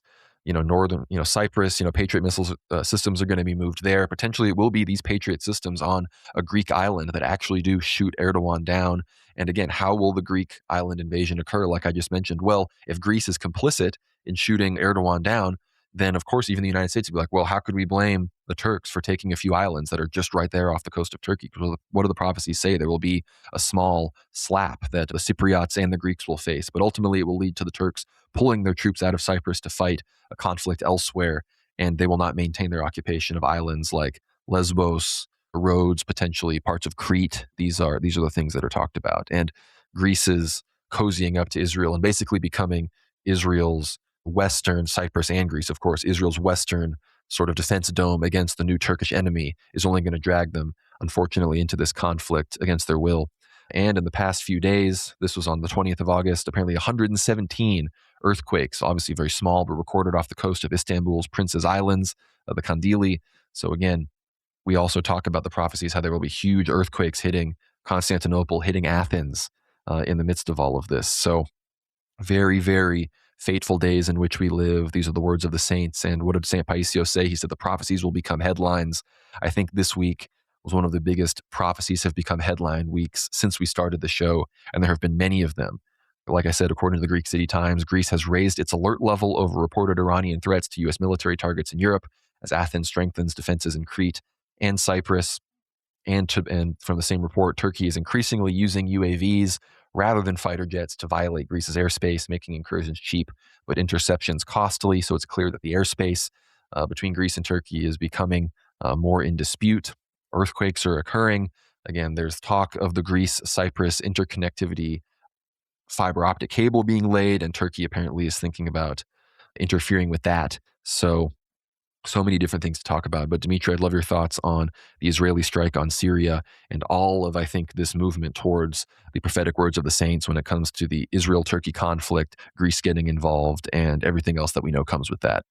No, of course, these news about Israel definitely escalating and pretty much posturing aggressively against Erdogan's regime specifically. Obviously, in Turkey, this has been always a big point of discussion. The Turkish citizens are entirely upset with the Israeli conduct against Sunni Muslims, against the genocide in Palestine, and the Erdogan regime, as it stands now, heavily involved with the Muslim Brotherhood, basically sponsors of them alongside Qatar, very much in agreement with the HTS regime in Damascus. In fact, if you can call Al-Julani's regime within Syria anything, it is basically a Turkish proxy predominantly. I know people are making jokes, Al-Julani, etc., but primarily Al-Julani this entire time has been taking orders from specifically Turkey. Definitely, there's been, the cologne spraying in the White House has also shown us that there's definitely American handlers behind the scenes, some sort of CIA, Delta Force operatives, no doubt, were involved. I mean, one of the evidences for that is the Ukrainians leaking the fact that they were involved in the Idlib province as well, firing drones at the Bashar al-Assad and Russian forces during that sort of last phase of the Syrian civil war in December 2024. I don't think they were supposed to say that, but again, Ukrainians boasting and Zelensky boasting they contributed to the fall of the Assad regime, trying to get his laurels on that. Basically shows that this entire sort of miniature NATO escalation against Bashar al-Assad's regime was basically there. It wasn't just like a Turkey plus the Islamists. It was also, of course, US covert infiltration going on there as well, which includes, of course, Ukrainian mercenaries and all kinds of other foreign actors, definitely. And, of course, Israel providing aerial dominance over Syria naturally assisted in that, which at this stage, obviously, we understand that for whatever reason, the regime, and this is probably the completely deep underground subterranean the veins behind this entire operation in Syria to bring about a government that literally, as you said, al-Shabani, the foreign minister of Syria, you check his Wikipedia page, check the early life, and it's not necessarily that he was, a member of the Talmudic tribe, but he's literally a former member of Al-Qaeda. Like most of these Syrian cabinet members are literally members of prescribed terrorist organizations in the US and pretty much any sane nation around the world. So, of course, any escalation against this Syrian regime in the future, and yes, will have some sort of pretext, some justification behind that. You can always say, well, you can always fall back on the claim that, well, this Syrian regime is simply terroristic, and they're going to make all kinds of references to how Syria is unsafe, how Damascus is unsafe. They're going to abuse the fact that, there have been terror strikes in Syria since this regime has taken place. I mean, for us Orthodox Christians, importantly, we recall the suicide bombing inside the St. Elias Church on the outskirts of Damascus in June of 2025, when the suicide bomber killed tens of people during the liturgy, and all these other things. Damascus is not a safe place. Syria, as basically this Frankenstein's monster construct, is not a safe place. Idlib is perhaps the most dangerous zone of all, because you do have literally former ISIS cells existing. This is where, if you recall, Abu Bakr al-Baghdadi, if you say it in the Trump's voice, who died like a dog. Where did he die? He died in Idlib. So this is the absolute zone this is the zone of hot terror activity, and of course that the Turks have been deeply involved in. In fact, and Israel makes this symbolic strike against warehouses, against the, as you mentioned earlier, Conrad, the Abu Al-Duhur air base, which, it basically struck a runway, right? So they struck a line of cement, they struck a warehouse and ammunition depot, perhaps. As far as we know, there were no Turkish operatives killed. Tom Barak has made it very clear that he sort of stands on Erdogan's position. Despite the fact that the US pretty much ignores most international law prescriptions, including those calls by the ICC to arrest Netanyahu and all these other concerns about war crimes, Tom Barak seems to be the only one who cares about international law in the entire Middle East. Out of the, from the Ministry of Foreign Affairs of the United States, he seems to be the only one invoking international law at all. So I think his career in the U.S. Foreign Ministry as this special envoy and ambassador to Turkey, I think is very short-lived. I wouldn't be surprised if Mr. Barak would be fired very, very soon, because his particular position doesn't necessarily even align with Trump's. And I think eventually there will be a Chabad rabbi who will, pay Trump a visit and sort of inform him that, look, this Mr. Barak's position is a little bit too compromising, and it sort of exposes a little bit too much. When he says the Golan Heights is an occupied territory, I mean, this is striking really at the heart of Zionist Israeli integrity. So these are really slaps in the face to the Israeli regime. And you do have basically the entire Israeli, at least the right wing, those standing behind Netanyahu, uniting against Turkey, against Syria, against the Syrian HTS regime altogether. You have Gideon Sa'ar, the foreign minister, calling out Tom Barak. You have basically the claims that Syria is a completely unsafe zone, that Israel needs to secure basically even the freedoms, not just of the Druze and of the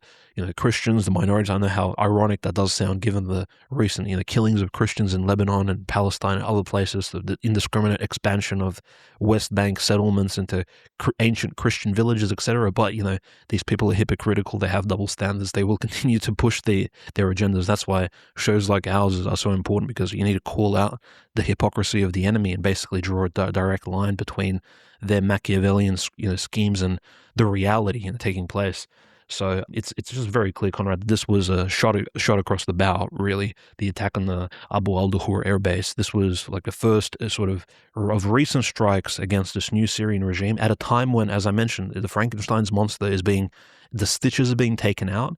The perspective of the Trump regime, Erdogan himself, is that the Syrian homunculus is going to remain intact, right? You have even the Russians, for some reason, acceding to the fact that the base at Tartus, the port base on the eastern Mediterranean, and the Latakia Khmeimim air base are supposed to at least provide some respite to this new Syrian regime to improve bilateral relations. I'm not sure why Russia needs to improve bilateral relations with the Syrian terror regime. Not sure how far that particular issue will go. Perhaps somebody pulled certain strings within Russia itself to make this happen. Maybe it was Kadyrov, maybe it was certain Sunni Muslim actors within Russia. Who knows? The UAE, Saudi Arabia, who have warm relations with the Russian Federation, could have pressured Russia to do this. There's some definitely major discussions happening so deep behind the scenes that we may not even know until years later down the line, when historians actually explore these sort of unclassified exposés of what exactly was happening in the, among the diplomatic cables and who exactly was discussing what. We're going to need WikiLeaks to get on this to sort of explain exactly how all these nations seem to be coming together to unite this Syrian golem. And I do want to mention this golem construction, because obviously Mazloum Abdi, the leader of the SDF, the Kurdish SDF, has announced this week that he's come to an agreement with al-Jilani, the president of Syria, and the SNA and the SDF are finally united. So again, it's somewhat superficial, I think, the fact that there's obviously clearly going to be a Kurdish domination of eastern Syria and a more radical Sunni Muslim Wahhabi Salafi domination of western Syria. It's very clear that there's this duality existing. But I think in some capacity, you can almost say, Conrad, that the Turks, even the GCC states, those standing behind this new Syrian regime, are attempting to in some way unify the country and use it as a golem, either against Israel, potentially against multiple fronts in the long term. Look, potentially as a battering ram, and to express Sunni Muslim dissatisfaction of Israel simply as a puppet, like a scapegoat, right? So because there is a huge global Sunni Muslim ire and hatred towards the Israelis, towards the Zionists who have committed genocide in Gaza and in Palestine. So how do you export that hatred? Well, you just send your mercenaries to Syria and have them basically commit suicide against Israeli front lines in Quneitra and some of these military buffer zones, right? In a way, it's almost like a valve that they're going to unlock and potentially utilize that, because the elites of these countries, we know that don't actually care about the Palestinians, but they need some way to express this future caliphate's expositions against Israel's genocide of the majority Sunni Muslim population of the Gaza Strip. The other, of course, factor is the fact that the Kurds, no doubt, I mean, they are being bombed continuously by the Iranians, whittled down over time. The Iranians understand there is, the Kurds are Israeli and US-backed forces, right? So the Iranians understand that the Kurds do need to be curtailed and they need to be kept down as long as this particular conflict, as long as the blockade in the Hormuz continues. And I think for a peace of mind, if the SNA becomes involved, if the SDF directly becomes involved against Iran, Conrad, they need to make sure that their rear, sort of the Jilani Wahhabi Salafis, do not backstab them if any sort of kinetic warfare on the ground is if the Kurds engage against Iran in the future. So they need that defense. And they also need some reinforcement that, look, the Kurds will not strike against Turkey anymore, so that long special military operation into the north of Syria is no longer required. Turkey can now potentially fixate itself upon Israel and maybe look into the future. One of the biggest, I think, flags that our listeners should probably look out for, you mentioned the Incirlik base earlier, Conrad. This is the Turkish Cold War base located near the Mersin province against us. It's in that armpit where Turkey and Syria meet. And it's really interesting. And near the ancient city of Antioch, of course, in that corner, of course, the Incirlik base is located. It has 50 nuclear warheads, which are American nuclear warheads located there since the Cold War, aimed, of course, at the Soviet Union. If there was ever a global exchange of nuclear armaments engaged in, those missiles could potentially, reach Moscow, St. Petersburg, and all the defensive positions and bases across the Russian Federation or the former USSR. Now, if those missiles are perhaps taken offline or exported out of Turkey at any stage, if we hear news such as this, it'll be even bigger. I think these will be massive reports. They will basically show that the US is trying to at least maybe allow for some sort of Israeli action against the Erdogan regime without Erdogan having access to these particular missiles. Not saying Erdogan even has the codes, but the US could potentially, given the Israeli aggressive behaviors, them bombing of basically any arms depots located in Syria indiscriminately. Israel doesn't really wait for the US's permission to do things in terms of foreign policy. In some ways, it actually orders the US around. So I think if we do see for those nuclear missiles to be taken, or reports or rumors that those nuclear warheads are actually taken away from Turkey, temporarily moved away, then I think that's basically a massive report that, look, the Erdogan regime is going to experience some sort of sabotage, some sort of pressure from the Israelis, I think, in the short term, in order to get this Erdogan regime out of power. It's very clear that the regime in Syria, Conrad, is going to be experiencing this pressure, by potentially the Israelis they have two options, right? They can experience this whittling away of the southwestern portions of Syria towards Damascus. Israel will continue expanding the buffer zone using any pretext that they have, be it freedom of religion or freedom of movement for the Druze, be it, liberation of the Christians, be it a war against ISIS, whatever it is. Or I think the Syrians will also be given a way out. And unfortunately, this way out, and look, we've speculated about this for about a month now, but Trump has spoken about it personally. He said, look, I'm trying to talk al-Jilani into potentially engaging against Hezbollah. This may be the deal with the devil that, and look, these are deals among demons in the first place. So really it's kind of a hellish project to begin with. But potentially the Salafi, Takfiri, Wahhabis in Damascus they'll be forced to actually engage in Lebanon, south of the Litani River, against Hezbollah in a peacekeeping, I know it sounds ironic, but anti-terrorist operation against Hezbollah, against the Shia Muslims whom they hate probably more than the Israelis at this stage, and against whom they fought when the Shia Muslims defended their own villages in the north and close to the Idlib province, against whom they fought, for a decade during the Syrian civil war. When the Shia Muslims, Hezbollah, they fought alongside the Russians and the Dr. Bashar al-Assad regime together. And so the Wahhabis want their revenge.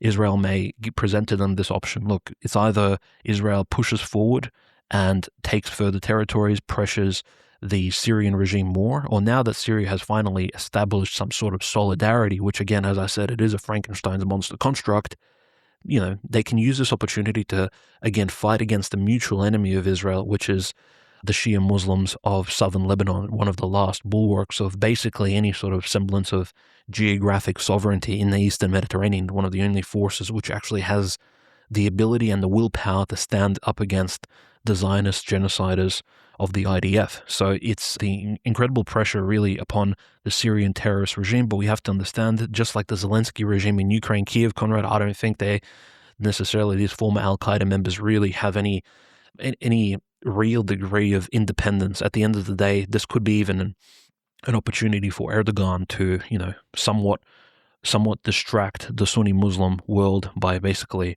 claiming that there needs to be a peacekeeping operation in the south of the Litani River, and this could be an opportunity for him, for even Erdogan, to de-escalate against Israel if he doesn't want to, if he doesn't want to really engage, if he sees that there is a threat to his own life, to his own well-being. Because notice, Conrad, when does the issue of the arrest warrant against Netanyahu come out? Obviously, it comes out years after the ICC arrest warrant. What stopped Netanyahu from issuing the warrant back when the South African International Criminal Court issued its verdict? I mean, nothing really. Now Erdogan is threatening he'll get Interpol involved against Netanyahu, all these other things. But notice, the elections are coming up in October. There are a lot of analysts who are saying in 2 months' time, Netanyahu may actually lose his prime ministership position. And Erdogan, in some ways, I think, is almost hoping that Netanyahu does lose the election, because then all of these false threats, right, against Netanyahu, the issuing of the arrest warrants, etc., Erdogan may be worried that, he'll have to actually act upon the threats that he's been making. And now, of course, those threats will fall on deaf ears. A new party will come to power, or a new leader, a new prime minister in Israel, probably the same level of rabid Zionism will come to power, and then Erdogan won't have to live up to his promises to his Sunni Muslim constituents. So it almost gives him a way out, in a way, tactically speaking. So he's a very clever Turkish sultan in this particular case, trying to play every single angle, similar to what's happening with Iran. It's almost friendly, but at the same time unfriendly. And with Russia, Ukraine, I mean, we've seen the cunning schemes of the Turkish regime. And I do want to just paraphrase Igor Strielkov, who recently issued a pretty strong statement, which, again, me and Conrad probably entirely agree with. And we've respected the former defense minister of Donetsk's opinion very, very well. So he says that the US and Turkey are undermining mutual trust because of plans to supply Ukraine with thousands of missiles and shells. So this is the words of Sergei Lavrov. Sergei Lavrov is complaining that the US and Turkey are actually continuing to supply Ukraine with missiles and shells. I mean, and Igor Strielkov is mocking Lavrov. He says that, Lavrov is indestructibly naive. He's not losing this naivete. Lavrov reflects the opinions of Putin, and Putin has this idea that Turkey is going to remain neutral. This is a false idea, and apparently nothing can convince these people, that is the Kremlin elites, that Washington and Istanbul are ruled by enemies, not friends and partners. It seems absolutely impossible that the Kremlin regime will change its mind. And, that's the inevitable danger, Conrad, is that when the Kremlin does realize that Turkey isn't a friendly country, and if there is some sort of escalation, right, if Erdogan is forced to, or any regime that comes thereafter, if they are forced to engage against Greece, potentially if Israel becomes involved in order to expand itself, this is the biggest pretext to a greater Israel project.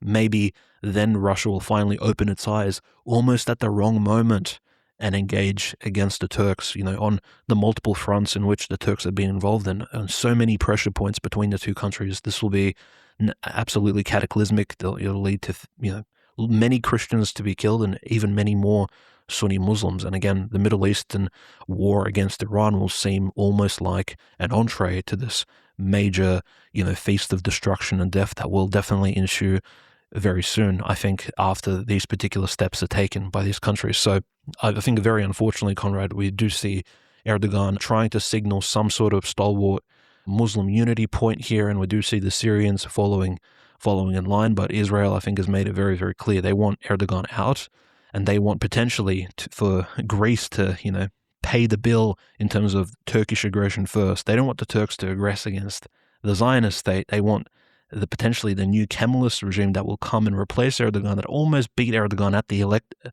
the elections, to potentially aggro themselves against the Orthodox Christians. I think this is also one of the major considerations the Zionist Israelis have. There's no doubt, even though Israel and Greece right now are having very warm relations, we have to keep in mind they don't actually care for the Greek native military. Greece poses almost, I think, a threat in the long term. Being majority Orthodox Christian, a lot of Greeks are actually aware of the, shall we say, the JQ, and eventually I think the Israelis want as many Greeks dead as possible in the long term. So I think these prospects of Turkish aggression against Greece, how can Israel force this to happen? I think they're working at it behind the scenes. I have no doubt about that, which, this will probably lead to that big Eastern Mediterranean war we've spoken about. And certainly a lot of pressure on the Russians to get their act together finally, to maybe utilize some of the international relations leverage they've built up over the last few decades of good relations. But at this stage, we're not really seeing it at all, frankly. No, it's a fantastic point you make specifically about the Turkish elections, because remember, Greece, I think, could be in the midst of elections when all of this goes down, facilitating the fulfillment of prophecies about, new leadership coming to Greece. And again, Turkey in the midst of, again, perhaps Erdogan suppressing, again, he already arrested his main opponent, Ekrem İmamoğlu. So there's also, again, Israel boosting the claims of Erdogan being a tyrant, arresting his opposition. This is only going to increase as Turkey gets closer to elections and as Israel and Netanyahu specifically sort of escalate against Erdogan in particular. I think, again, as you mentioned, Dmitry, leading up not just to the major Eastern Mediterranean war, of course, but the catalyst for that specifically, which is, I think, the assassination of Recep Tayyip Erdogan. So pray for the watermelon sale, the Turkish watermelon salesman, that he would stay alive, because when he goes down, it's not going to look good. But you talked about the situation specifically with Syrian strikes, and Saudi Arabia, of course, condemned the Israeli strikes against Abu Al-Duhur military. So the foreign ministry expresses the Kingdom of Saudi Arabia's strongest condemnation of the airstrikes carried out by the Israeli occupying forces targeting Abu Al-Duhur military. And of course, Donald Trump and the administration, this is from Axios, the Trump administration asked the Syrian government to show restraint, stressing that it will be easier to address this issue after the Israeli election. So that was what I was talking about with, Israel and their domestic elections being finding this Turkish issue as one of their main critical components. Perhaps Netanyahu wants people focused on that as opposed to Lebanon, as opposed to Palestine, as opposed to Iran.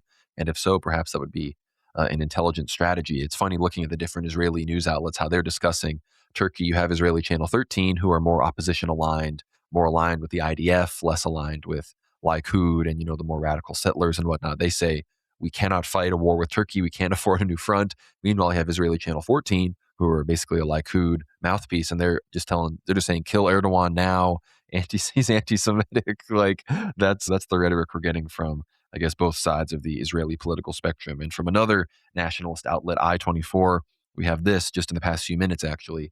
They say Turkey, instead of Iran, is the new strategic threat to Israel, and we Israelis must wake up. Erdogan operates in the Iranian way, investing in hostility towards Israel to boost his popularity. Israel is not a military match for Turkey, but it will not tolerate its interests in Syria, and has sent a message by fire to define the limits of the Turkish presence and its role in Syria. We must change our way of thinking and prepare for a long-term conflict with Turkey. And again, notice how they focus on Erdogan, and they even admit that they're not a military match for Turkey. So it's clear that the Israeli people have already basically rhetorically prepared, and I think most Israelis would be happy to see their government or through Greece or through a proxy in Iraq or Syria shoot down Erdogan. So that is a very terrifying reality that is currently on the horizon. But of course, the Lebanon war, which is something that I think Netanyahu is trying to somewhat deflect from, is still very much escalating. Israel has been striking across southern Lebanon with impunity for the past week, specifically around the Ali al-Taher Hill and Kufar Ramane, and even the Tyre district, of course. And according to the Israeli military, a battle of wits, as well as just a general bombing campaign, is unfolding at Ali al-Taher. I discussed this on my live stream a bit this week, but Hezbollah fighters have been holed up in the tunnels beneath the hill for weeks now. Apparently, they've been running out of supplies. Some have been venturing out to find food and water and have been getting picked off by Israeli strikes and snipers, but there have been attempts to resupply them, and the Israelis are trying to completely decimate the hill before, I believe, they can look over the town of Nabateh and take down that Shia center of resistance. So it's a major battle for this hill, and it seems that the Hezbollah fighters are once again willing to be starved out and fight to the very bitter end, and the Israelis have a very hard time fighting against that type of resolve. So the IDF is saying that they're taking casualties. The situation is becoming very tenuous across all the fronts that the IDF is occupying. So obviously the situation in Lebanon it's bad for both sides. Obviously it's terrible for the people of southern Lebanon. Hezbollah is taking hits, but they're still standing firm in their resistance. Nawaf Moussawi, who is a top Hezbollah official, he said, force must be used to liberate South Lebanon because Israel will never be convinced to withdraw through negotiations alone. Speaking to Middle Eastern Eye in a wide-ranging interview at his Beirut office, Moussawi insisted that Lebanese-Israeli negotiations would remain fruitless as long as President Joseph Aoun comes to the table lacking any sort of leverage over the Israelis. Moussaoui, who as head of Hezbollah's border and resources department is responsible for many Israeli affairs, said the Lebanese armed movement will continue to fight the occupying troops until they completely depart from his country. Is there international pressure that would help compel the Israelis to withdraw? So far, there is not, just as there was not in Palestine, he said. Therefore, we have no choice but to continue fighting the Israeli occupier until it withdraws. Hezbollah launched cross-border strikes against Israel the day after the Hamas-led October 7th, 2023 attacks, initiating a support front to draw resources away from Israel's war machine as the genocide in Gaza began. Since then, Israel and Hezbollah have fought two wars, the first which wiped out much of Hezbollah's military capabilities and senior leadership, including its longtime Secretary General, Hassan Nasrallah. We were fulfilling our duty towards the Palestinian resistance. It was therefore no secret that we were providing them support wherever we could, Moussaoui said. The second conflict, which Hezbollah launched in March, was sparked by the U.S.-Israeli war on Iran and the killing of Ayatollah Ali Khamenei, an important spiritual and political figurehead for the party. Hezbollah and Israeli media reports suggest preempted a new Israeli offensive on Lebanon following a 15-month period when Israel constantly violated a ceasefire and entrenched itself in occupied territory along the border. So again, thousands have since been killed, many civilians. Of course, Israel launched that strike on Beirut, which killed like 500 people. So again, major losses have been felt by the Lebanese people who have stood in solidarity with the Palestinians and the Iranians. So got to pray for them. It is one of the main fronts really the most obvious front when it comes to resisting Greater Israel and its expansion. And of course, obviously, it's having major implications in the Israeli elections. Former Israeli Prime Minister and opponent of Benjamin Netanyahu, Naftali Bennett, who is sort of the main opposition figure to become the Prime Minister in these upcoming Israeli elections in October, he's pledged to strike Iran anytime Hezbollah attacks Israel. He says, if Hezbollah fires at us, we will strike Iran. Any attack by Iran's tentacles within the borders of Israel will result in a price being paid within the borders of Iran. He also gave a speech saying, we have lost the United States, we have lost the world. We are at the most terrible low point in Israel's international standing since the establishment of the state. We have to work on this. In the next government, we will establish a national public diplomacy body under the Prime Minister's office. Just as there is Unit 8200 for intelligence, we will establish 8300 for the battle over public consciousness and influence. This will take the fight to Qatar, Iran, and the enemies of Israel. This time I'm talking about it on steroids, which, again, 8200 obviously does everything that he just said. And I find it so funny that he's making this statement. This is obviously to appeal to liberals or moderates in Israel, but then to appeal to the hardliners, he says, if Hezbollah does anything, we will strike Iran in response. So it's just a very schizophrenic strategy to try to appeal to everybody against Netanyahu. And again, it's going to be a bitter, I think, very, very tense election. I wouldn't be surprised if there are major protests in Israel. Of course, there's obviously the issue of the draft law with the Hasidim, who, even though Netanyahu has sort of conceded on a lot of things, they're going to come out for him. It's going to be interesting, and the Iranians would be smart to exploit it, as would Hezbollah, the Lebanese, and others. So we're going to be keeping a close eye on it for sure. But the final issue here, of course, is what's going on in Palestine. And Netanyahu has rejected an international force in rebuilding Gaza. This is from Kyle Anzalone. It says the Israeli Prime Minister's office said that Tel Aviv does not support an international force entering Gaza or rebuilding the Strip until Hamas disarms. Contrary to media reports, the political echelon has not approved the entry of the international force to the Gaza Strip. The statement reads, Israel has made it clear that there will not be any reconstruction in the Strip before Hamas is fully disarmed. Earlier this week, military officials from Burundi and Uganda toured sites in Gaza with the IDF. Some reports said the foreign officers were a part of the initial formation of an international stabilization force in Gaza. The ISF is part of the Board of Peace agreement that was brokered by President Trump in October. Earlier this month, Trump announced that the deal had progressed and Hamas was prepared to disarm in exchange for an Israeli withdrawal from Gaza. Today, the Board of Peace reached a historic agreement for the complete disarmament of Hamas and all other armed groups in Gaza, the president wrote on Truth Social. This agreement is a critical step towards Gaza finally being governed by a new Palestinian government that will work closely with the Board of Peace to help the Palestinian people. Netanyahu and other top Israeli leaders have repeatedly stated that the IDF will not withdraw from Gaza, and any rebuilding in the Strip will only begin after the Palestinians are disarmed. Hamas has pressed Washington to force Tel Aviv to comply with the deal. Israeli Prime Minister Netanyahu explicitly rejected the proposal to disarm Hamas. Israel does not accept the 15-point document. Netanyahu told members of the Israeli cabinet earlier this month, the military will not carry out any withdrawal until Hamas is disarmed. It means heavy weaponry, light weaponry, all weaponry. He continued, and we are talking about genuine disarmament, not fictitious disarmament. The U.S. have ideas, some of which are acceptable to us and some of which are unacceptable to us. So it does not seem like the Gaza situation will be moving forward anytime soon, much like Iran has pledged to wait out the Trump administration to continue negotiations with another party. It seems that the Israelis will wait the Trump administration out on Gaza as well, and likely just wait for other exterior escalations from Lebanon, from the Houthis, from Iran, and just eventually just take the whole Strip. That's really what it seems like is going to happen here.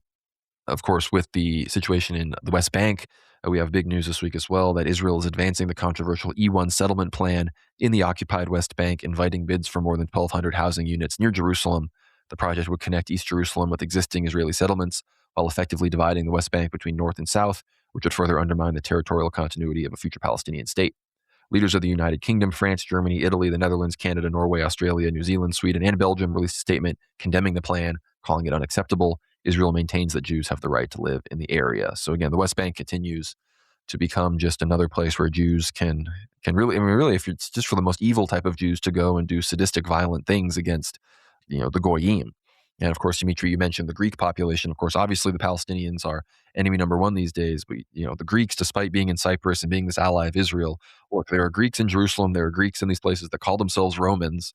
I don't think that the Israelis, the Jews, take kindly to quote unquote idol worshiping Goyim calling themselves Romans operating within the within the city limits of Jerusalem. So undoubtedly, they are very much a target, and that is why the Patriarchate of Jerusalem this week is openly calling for the protection of Christians as, the Jews continue. It's against the Armenians, against the Greeks. They continue to use, nefarious Jewish tactics in the courts and in property disputes to encroach on the territory. We'll talk about that a bit later. But of course, the situation in Israel and the elections is what we are monitoring very, very closely.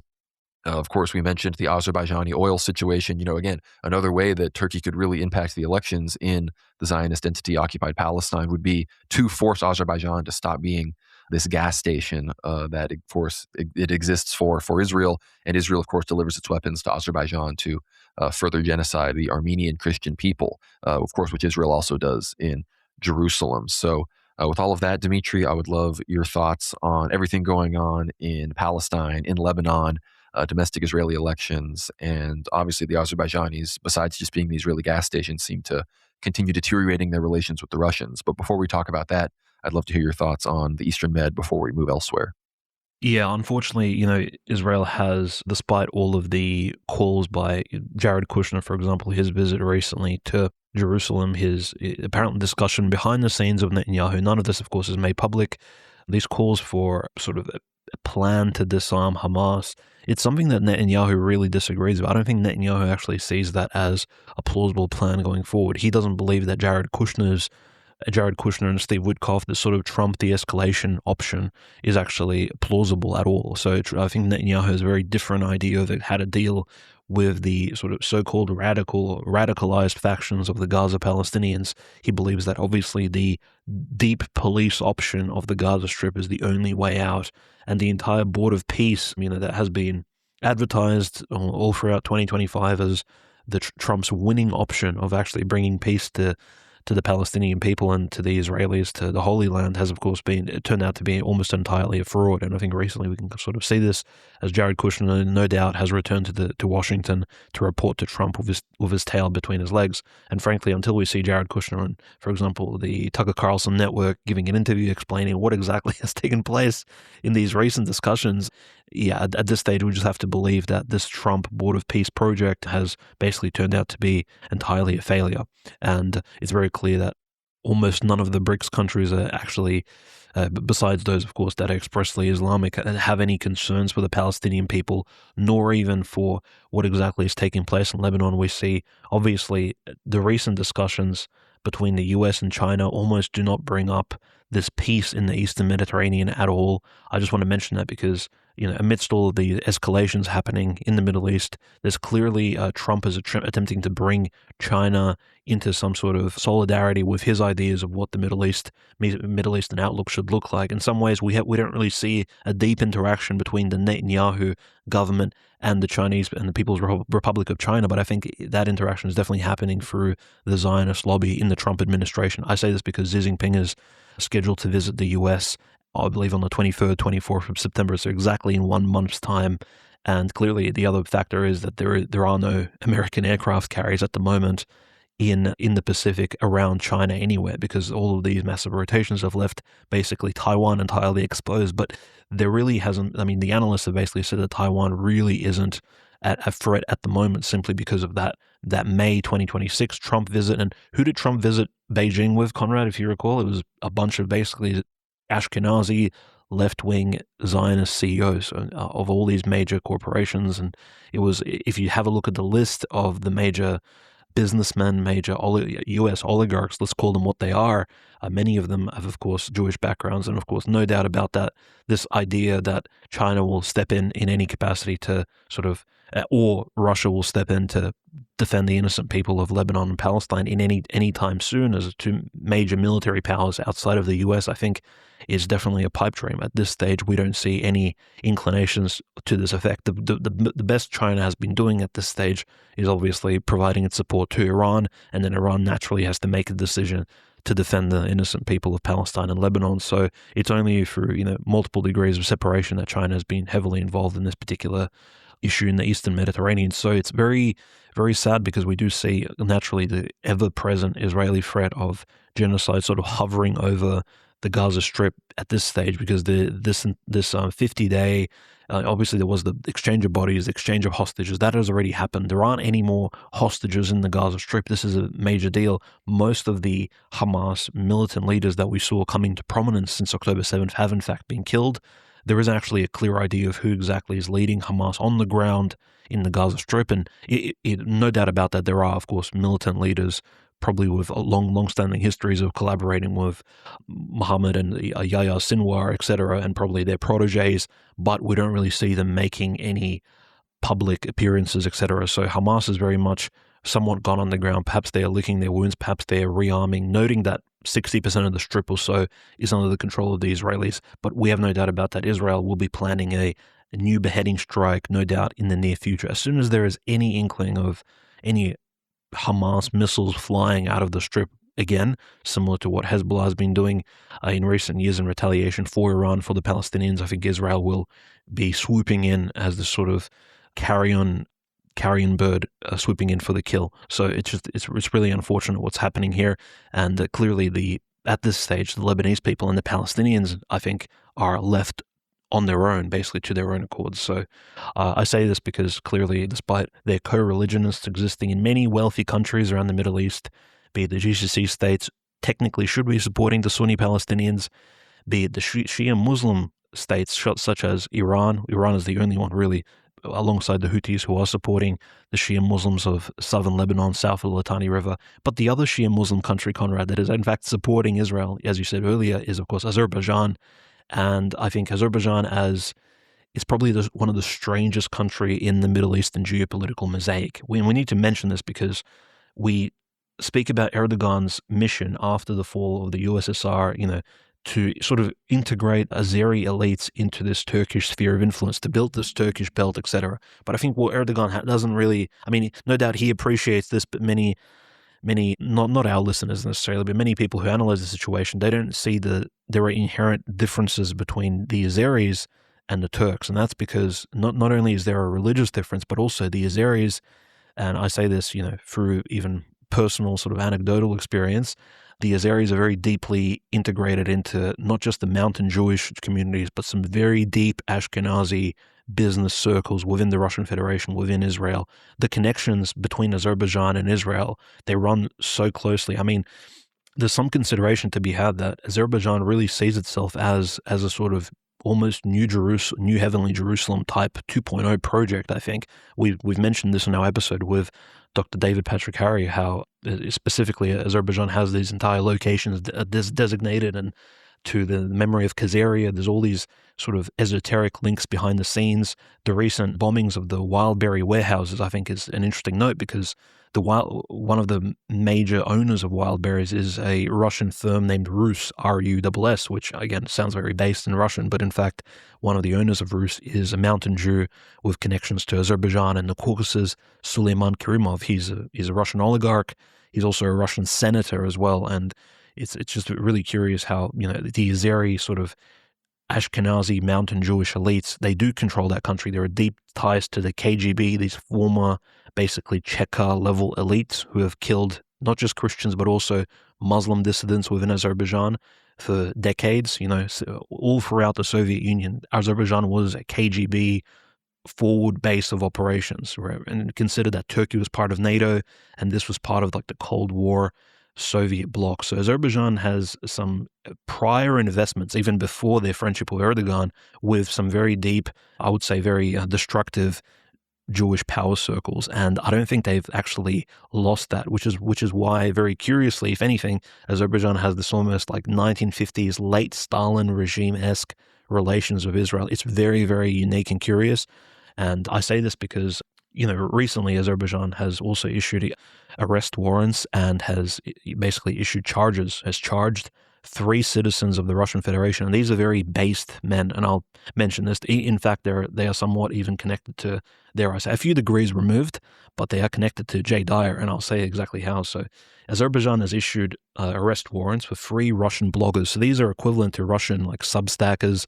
One of them ran a very popular Journal, so live journal blog site. They are big YouTubers. They have hundreds of thousands of subscribers, even on the English sort of American-run YouTube platform. And of course, on Russian Telegram, they're extremely popular. And these 3 individuals are Semyon Uralov, Ivan Knyazyev, and Alexei Chadaev. Specifically, I'm more familiar with the works of Uralov and Chadaev. Very interesting, very based Russian patriots. Now, over the last few years, they've called out Azerbaijan quite heavily. For Azerbaijan for taking, somewhat of a neutral a neutral to hostile stance against Iran. They mentioned how Azerbaijan is a hypocritical country in relation to Israel, and how Azerbaijan really is basically pretending to be the Shia Muslim nation, but in fact is run by these, basically, as they call them, Epstein elites, etc. Uralov and Chadaev have called out Azerbaijan a lot. And in fact, they've mentioned constantly that Azerbaijan is, despite its deep connection with the Russian Federation's mountain Jewish elites, Azerbaijan is a danger to the Russian Federation. And in fact, they've called them. The Azerbaijani prosecution's office has said that Uralov and Chadaev and Knyazyev have basically called for terrorist actions against the state of Azerbaijan. Well, these are 3 hawkish geopolitical Russian analysts. I mean, they've been, a lot of people were saying aggressive things against Azerbaijan in recent years, but they've been charged and in absentia. And of course, now they are on the Azeri wanted list. I say the interesting thing is their connection to, obviously, popular blogger Jay Dyer is because they work with famous Russian American philosopher Pavel Shelin a lot on their channel. Of course, this is Semyon Uralov's YouTube channel, thousands or hundreds of thousands of views. And of course, Pavel Shelin, being this powerful Russian-speaking Orthodox Christian philosopher, is going to be very, very soon. Jay Dyer announced Pavel Shelin and Jay Dyer will be releasing a joint sort of philosophy lecture series, which apparently is going to be incredibly intellectually dense, to the point where Jay said that, Pavel Shelin is a huge intellectual powerhouse himself, and he's been calling out, obviously, the Epstein class, as he says, in his own censored form. But Pavel Shelin is good friends with both of these guys, Uralov and Chadaev, for a while. Chadaev, I would say, is very interesting himself. He's been fired multiple times. He's worked for different ministries, and he's worked as a secretary or a deputy to many different powerful Russian, well, I want to say ethnic Russian figures within United Russia inside of the Russian Federation. So he's almost like our guy, but behind the scenes he's worked for Russian Kremlin power elites. And he's been fired from multiple different ministries multiple times because of his very right-wing, so shall we say hawkish positions. Although he does have a, somewhat of a pro-socialist leaning, Chadaev has been very sort of outspoken, and in fact, I think because of his expertise and because of how effective of an analyst he is, he keeps getting rehired as well. So, I mean, these 3 right-wing figures, this almost shows you, Conrad, that at the end of the day, Azerbaijan really, I think it sees a threat in terms of geopolitical analysts such as ourselves, such as Chadaev, Uralov, and Knyazyev. Anyone who calls out Azeri hypocrisy around the world, Azeri hypocrisy in the Middle East, the fact that Azerbaijan is this basically black swan actor, this sort of the black sheep of the Middle Eastern family, and that it does act in the interests of basically the global Epsteinian class. It will play a predominantly, I think, hostile and negative role, whether it's in allyship with Israel or in allyship with Turkey or potentially against Iran in the future. And everyone's warning about Azeri very, shall we say, deceptive foreign policy at the moment is basically being shut down by the Azeri elites outside of Russia and within Azerbaijan itself. So there's very interesting connections, of course. I just want to mention this because in relation to obviously Black Sea affairs, etc., this entire theater, many people have somewhat closed their eyes on exactly what could be transpiring in the southern Caucasus as the matters escalate against, between Russia and Turkey. Because no doubt, as the prophecies do say, when the Russians do descend through the Caucasus, through Georgia, they will, and through, of course, they'll meet up and link up with their major military base in the Armenian Gyumri town. There's going to be this big question as to, do the Russians dip in and deal with Azerbaijan as well? Do they, for example, consolidate power there? And the Azeri military is not necessarily the weakest one in the Southern Caucasus. In fact, they have some extensive military experience. And also, the Russians, I think, will be concerned that the Azeris will come out in support of the Turks as well. So I think generally, Conrad, this links entirely to the greater, I think, image that we have before us of these future events transpiring in the Black Sea, in the Eastern Mediterranean, exactly how the Ukrainian-Russian grain blockade, this now civil commercial war happening between the two countries, and Turkey, Lavrov, basically accusing Turkey this week of supplying weapons to Ukraine, very openly basically saying that Turkey is not a neutral country. Strelkov calling out Lavrov, saying that he was naive this entire time. All of these major factors will lead inevitably to this huge war, and the Black Sea at this stage being basically a sea that's on fire, a sea that is entirely unsafe, and the Turks claiming, well, sorry guys, but no Russian military vessels can go through the Bosphorus or the Dardanelles. We simply do not allow it because it's a threat to, their excuse is, if Russian military naval vessels begin translating, ingressing into the Bosphorus Dardanelles, clearly Ukrainian drones are going to start striking them, Turkish citizens will be at risk, and et cetera, et cetera. So there are these sort of weird excuses. I think Ukraine will certainly not be striking at Russian vessels near Turkish maritime borders, but then again, you are dealing with a maniacal regime in Kiev, so who knows, maybe the Turks do have some sort of justification there, but clearly this is the first step towards a greater Black Sea escalation, and sadly, I think, I'm not even sure if the Russians really understand what they're getting into by finally striking at the Ukrainian ports, because the dominoes will begin to tip over, and eventually there will be a new country entering into the sphere of basically armed naval conflict in the Black Sea, and that is, again, Turkey becoming involved with Russia and Ukraine, not just as a neutral mediator, but also as an actual power player in the kinetic warfare scheme of things. The Black Sea blockade is really one of the main stories that the mainstream media is just not reporting on, because it's one of the main, I think, indicators and things escalating what will not just contribute to the energy crisis, obviously, due to the lack of Russian diesel exports and other Russian energy exports being struck by the Ukrainian drones and whatnot, but also the Ukrainian grain exports and these other things. Of course, the exports that have to do with fertilizer, so much of this is being disrupted and is going to contribute to, I think, what's going to be about 3 weeks away until we start to experience a lot of these shortages and these kind of cracks in the supply chain and in the international market. Because I think we talked about this with Cameron McGregor, Nick Fuentes has been talking about this. And of course, what was it? Almost 6 weeks ago now, we said, elders have been saying, specific ones that, in private, people are really spreading the word that 7 to 8 weeks, this was at the beginning of August, middle of July, they were saying, 7 to 8 weeks, so we start to experience fuel shortages in America and a lot of these other things. So the situation in the Black Sea is just one of the many nodes on the Bab el-Mandeb and the Strait of Hormuz that is contributing to this rapidly deteriorating worldwide situation. And it is all, as you mentioned, Dmitry, all pointing, and the arc of history is bending towards the saints as it does. But on the ground, of course, the battle for Dobropilya has officially begun in Donetsk. This is one of the larger cities before the war, had about 25,000 people. So larger town. I'm sure this has been completely depopulated at this point, but built up by Ukrainian entrenchment. So the Russians are continuing to try to secure all of the Donetsk Oblast. There are other fronts where Ukraine has made certain minor counteroffensives or really just stopped the Russian advance where it was. It seems that Russia is also advancing in the Orkhov direction towards Zaporozhye again. So that front is moving. I expect more movement there in the fall in particular. Some other updates, of course, Russia has struck Kiev, major hypersonic and other missiles were involved. This is according to Yanis Vlahos on antiwar.com. Russia struck the Ukrainian capital of Kiev and the surrounding region with a massive barrage of drones and missiles in an hours-long attack that killed 16 people, officials said Thursday. The Russian Defense Ministry claimed that it hit military industrial sites in and around Kiev that manufactured long-range drones and cruise missile components, as well as supply depots. They also said Ukraine launched its own mass drone raid that same night, claiming the Russian air defenses shot down 726 drones over 20 regions. The attack is part of the increasing number of Russian ballistic missile strikes targeting Kiev in recent months, as Moscow has been exploiting Ukraine's severe shortages of U.S.-made Patriot air defense interceptors.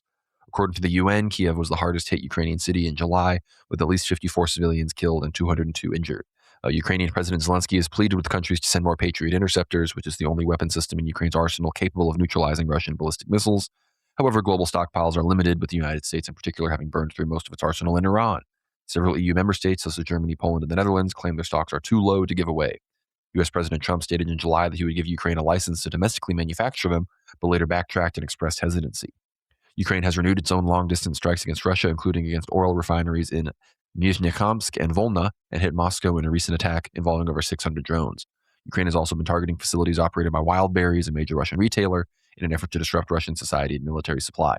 Russian Foreign Ministry spokeswoman Maria Zakharova said Thursday that the Russian armed forces will respond proportionally to emerging threats and that escalation is not our choice. The attack occurred amidst the ongoing political crisis concerning Zelensky's controversial dismissal of Defense Minister Mikhail Fedorov, which has sparked widespread protests. Fedorov recently spoke on a YouTube video calling for presidential elections in Ukraine, increasing pressure on Zelensky, whose government is already dealing with multiple corruption allegations. Of course, another big update. This was on Thursday, August 20th. 2 Romanian Air Force F-16 aircraft scrambled towards the location where a small maritime drone was spotted in Romania's exclusive economic zone near the Neptune Alpha platform, approximately 80 nautical miles east of Constanta. One of the aircraft engaged the target and fired its onboard cannon, successfully hitting the target. There's a cool video of a jet hitting this unmanned nautical vehicle in the water. It was an impressive one shot. So that was interesting. But again, massive strikes on Kiev. Major Ukrainian drone retaliations, but big news still from NATO. This is a German military expert, Carlo Massala, stated, this was on German television, that recent large-scale NATO maneuvers near Russian borders were a powerful and clear signal of deterrence. He suggests these operations, involving rarely seen Air Force units capable of disabling Kaliningrad's air defense via electronic warfare, demonstrate readiness for horizontal escalation. This implies that if Russia acts against the Baltics, NATO would immediately neutralize Kaliningrad. The critical question now is whether Moscow understood this warning. And again, this is coming from German domestic news, obviously very anti-Russian. Again, Sergei Lavrov this week also said that Russia will not negotiate with the West despite its hopes. In today's Europe, there is simply no one to negotiate with. So, Dmitry, I would love your thoughts on the situation on the ground as the battle for Dobropilya begins. I'd love your thoughts on what you think is coming next for Zaporozhye and Kherson, as well as Kharkov and Sumy oblasts. These are all, I think, very important questions. Of course, Romania seems to be more consistently coming into conflict on its Black Sea coast. As the Black Sea, I think, inevitably comes this real major theater of conflict. So I'd also love your thoughts on the Kaliningrad situation, these recent escalations, what you think Europe's posture might be, and of course, Lavrov's recent statements. It seems that negotiations on the Ukraine question are pretty much out the window, and that both sides understand, at least the Russians especially, that the goal is to just destroy this sort of demonic entity on their frontier. Yeah, that's right. And I suppose, on this occasion, I'll just quote Vladimir Putin as he recently stated, this is just in the last 24 hours. Obviously, the Russian Federation is heading towards a parliamentary, so to speak, congressional election coming up for the Duma in late September. So Vladimir Putin actually came out and gave this major presentation in support of his own party, United Russia. Obviously, he himself is not running for any Duma re-elections, but he wants to show that sort of support. And he basically said the special military operation continues, and the more difficult the situation at the front is for the enemy, the more brutal and barbaric are the attacks carried out by the Kiev regime. This is how the whole neo-Nazi, Banderite, and Russophobic essence of the force we are fighting manifests itself. So again, this emphasis that the more desperate the Ukrainian regime becomes, the crazier their attacks will be. And you're completely right, Conrad. Unprecedented levels of drone attacks. Actually, as this speech by President Putin was taking place, we saw multiple flamingos being shot down all across Russia. Hundreds of drones, like literally every day, the average of drones launched by Ukraine that are getting shot down is like 700 plus. So the Ukrainians basically are using very similar tactics, I would say, to the Israelis. Like the best defense is like a very powerful offense. They're absolutely just firing everything they have at the Russian side. And you're completely right. No more Patriot interceptor missiles, it seems, in the Sea of Kiev, to the point where every single Russian ballistic missile is actually striking its target. Not a single one has been shot down. And to the point where the Ukrainians stopped reporting on the Russian strikes in various sectors of the Kiev business district, on the outskirts of Kiev and Kharkov, anywhere like this, simply because they just, at this point, by reporting the Russian strikes, they're almost giving the Russians more information. This is how successful you guys were. So the Ukrainians have shut it down. Now on the front lines, as you said, it's looking just as bad for the Ukrainians.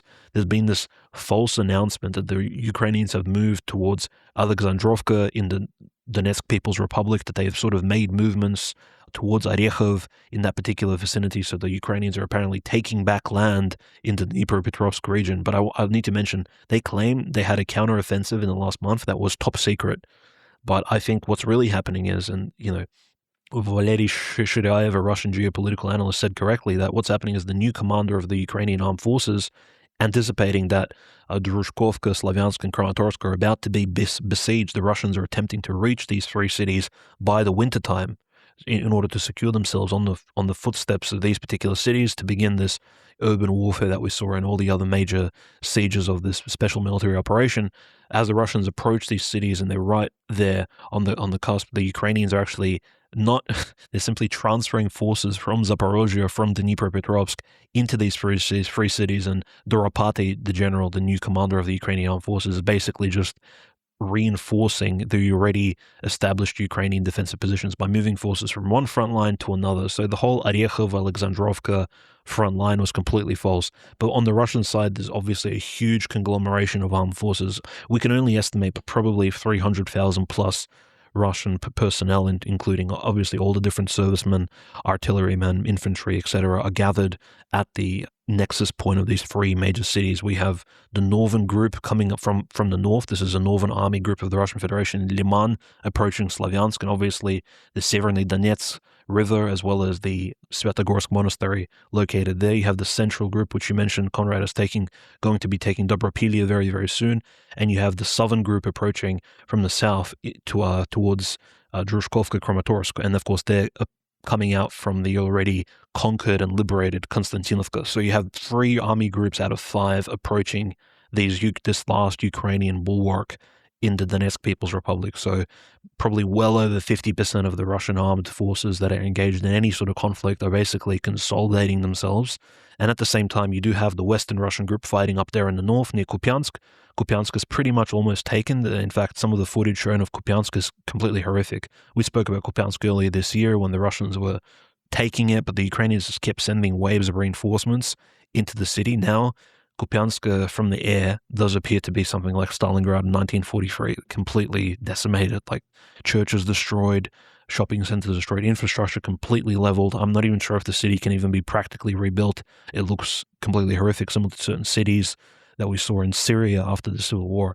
And obviously the Russian Eastern group, the army group in Zaporozhye, Gulyai Pole, and all these other places is experiencing a lot of success because the Ukrainians are leaving their defensive positions in Zaporozhye to reinforce the Donetsk positions. And there are also reports that obviously Ukraine simply has no more reinforcements left. Apparently they have several military battalions and brigades from the Ukrainian Marines that are still remaining in reserve. But beyond that, the Ukrainians constantly need to rebuild and retrain these new draft personnel in the rear, but these men who are being obviously taken from the streets will simply not be as experienced and will be potentially just used as cannon fodder in the front lines very, very soon if the Russians do break through this Donetsk triple city conglomerate. And of course, there's this huge, very interesting geographical locales, of course, in this particular area, like near Svetogorsk Monastery, the Seversky Donets River, as of course it is a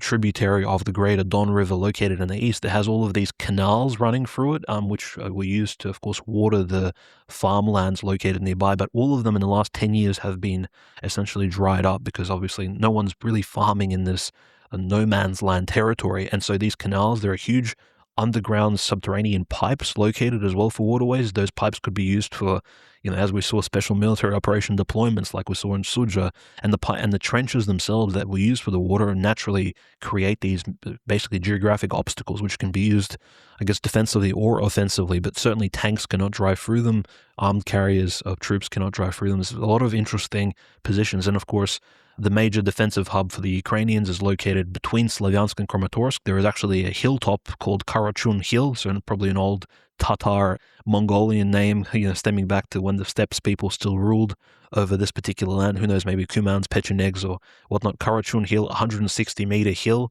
located between the two Ukrainian-held defensive cities. It obviously provides for huge clarity of signal and connections. Whoever controls this hill can probably operate not just drones, but all kinds of missile launch commands. And so this hill will be a major battle position. I recall Igor Strelkov mentioning earlier in the conflict that he held Karachun Hill for quite a while when the defense of Slavyansk was happening in 2014. So it'll be very interesting how the Russians, with their three army groups, approach these particular three cities and how they utilize, basically three different sets of army commanders to handle this particular, how they crack this particular nut, and how they deal with this issue of the Ukrainian defense already reestablished. This will be one of the most key sieges in the entire war, and the Russians are going to be commencing it right before winter. So definitely before December, we're going to see potentially. Should I have actually mentioned how it could be a triple city siege at the same time? The Russians will want to throw the Ukrainians in disarray, and we just have to refer to Putin. How exactly will the Ukrainians respond? What kind of insane actions will they take?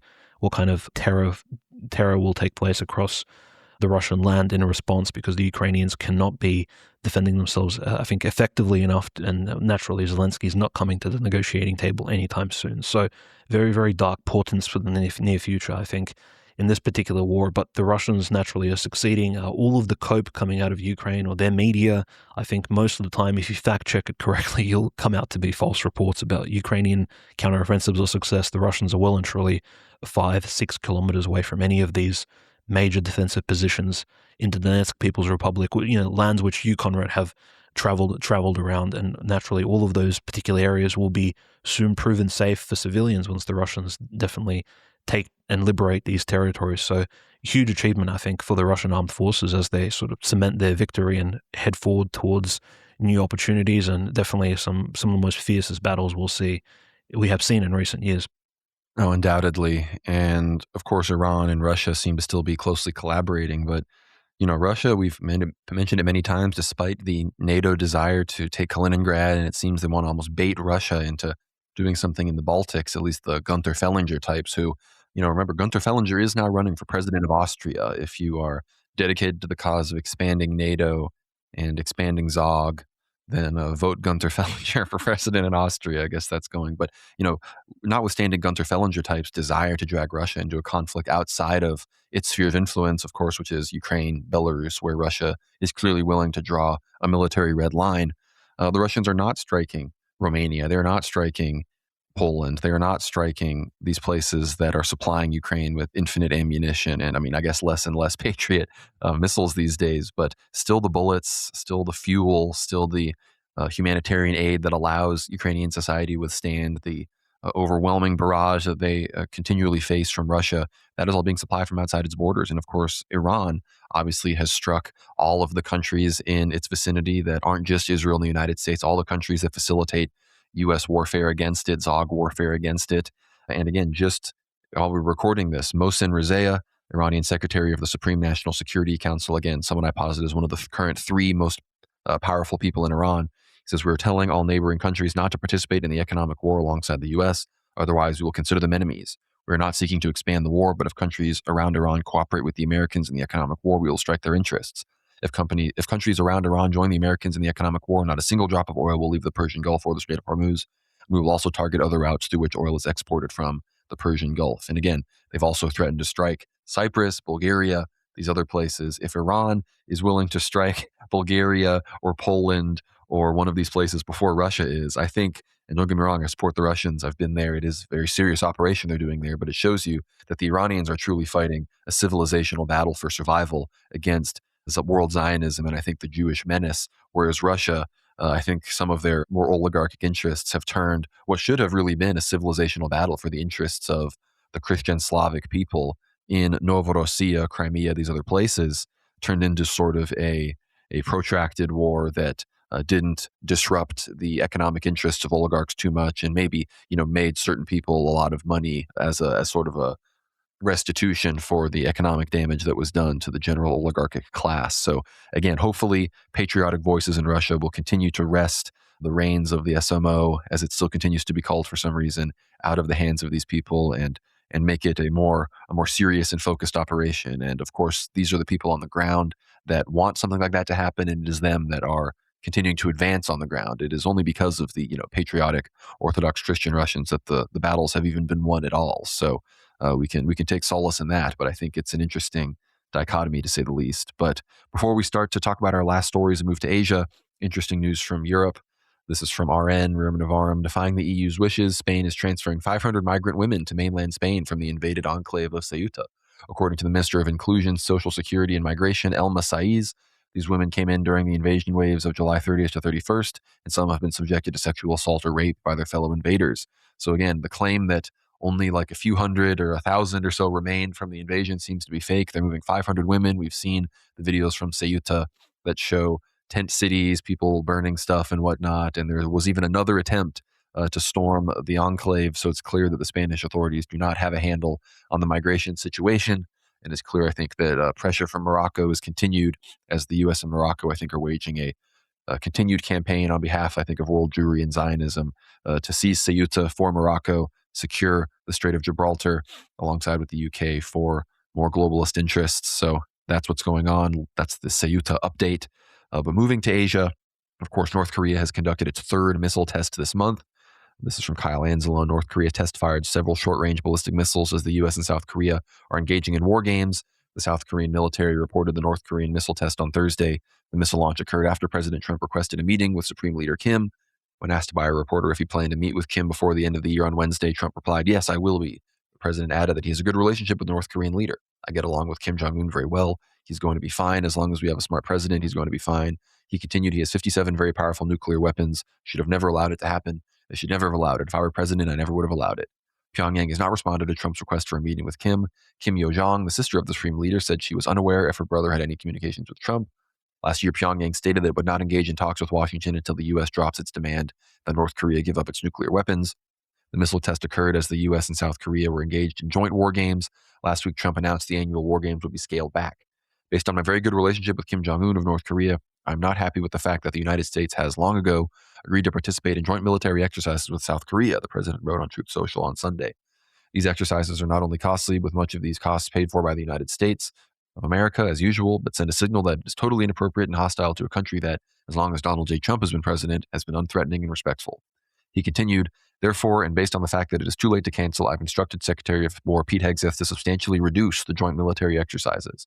North Korea views the American-led war games as preparation for a regime change operation against Supreme Leader Kim. Military drills between the U.S. and South Korea often provoke North Korea into conducting multiple missile tests. Earlier this week, Trump suggested that he decided to scale back the war games after South Korea refused to assist the U.S. in the war against Iran. During a presser on Monday, President Trump recalled a recent conversation with South Korean President Lee Jae-myung. Trump said, "Would you to give us a little hand with Iran? If you would like, we don't need help." Myung said, "No thanks." The president continued, "What do you want? We have 39,000 soldiers over there guarding you from Kim Jong-un, and you are not going to help us with Iran? That's strange." Of course, South Korea is surprised in the midst of all of this. Apparently, they didn't learn about this until the Truth Social post about the scaling back of the operations. But meanwhile, North Korea, they apparently have shrugged this off. This is according to the LA Times. North Korea shrugs off Trump's scaled back drills with South Korea, saying it changes nothing. They also denied any contact between Kim Jong-un and Trump. North Korea said Wednesday that a U.S. decision to scale back military exercises with South Korea does not change what it sees as the provocative nature of the drills, dampening hopes of a resumption of diplomacy between North Korean leader Kim Jong-un and U.S. President Trump. The powerful sister of North Korean leader Kim Jong-un made the comments Wednesday night that her country's first reaction to Trump's moves to drastically cut back the annual U.S.-South Korean military drills. "We think it's not worth making comments on that, and we have no interest in it at all," Kim Yo-jong said in a statement carried by state media. "The provocative, aggressive nature of the drills won't change, even though their duration and size were reduced." Kim Yo-jong's statement did not contain North Korea's typically harsh rhetoric. She briefly said relations between her brother and Trump are great, mentioning her brother's past comments that he still has good memories of Trump. This suggests North Korea may be trying to manage relations with Trump while seeking bigger concessions to restart talks. So again, the diplomacy over there is escalating, and multiple, Patriot batteries, THAAD batteries have been moved out of South Korea, obviously. So I think the South Koreans are getting a little bit antsy. Of course, I believe it was their left-wing president won their election in the aftermath of the failed coup by the U.S.-backed president, whatever the hell that was.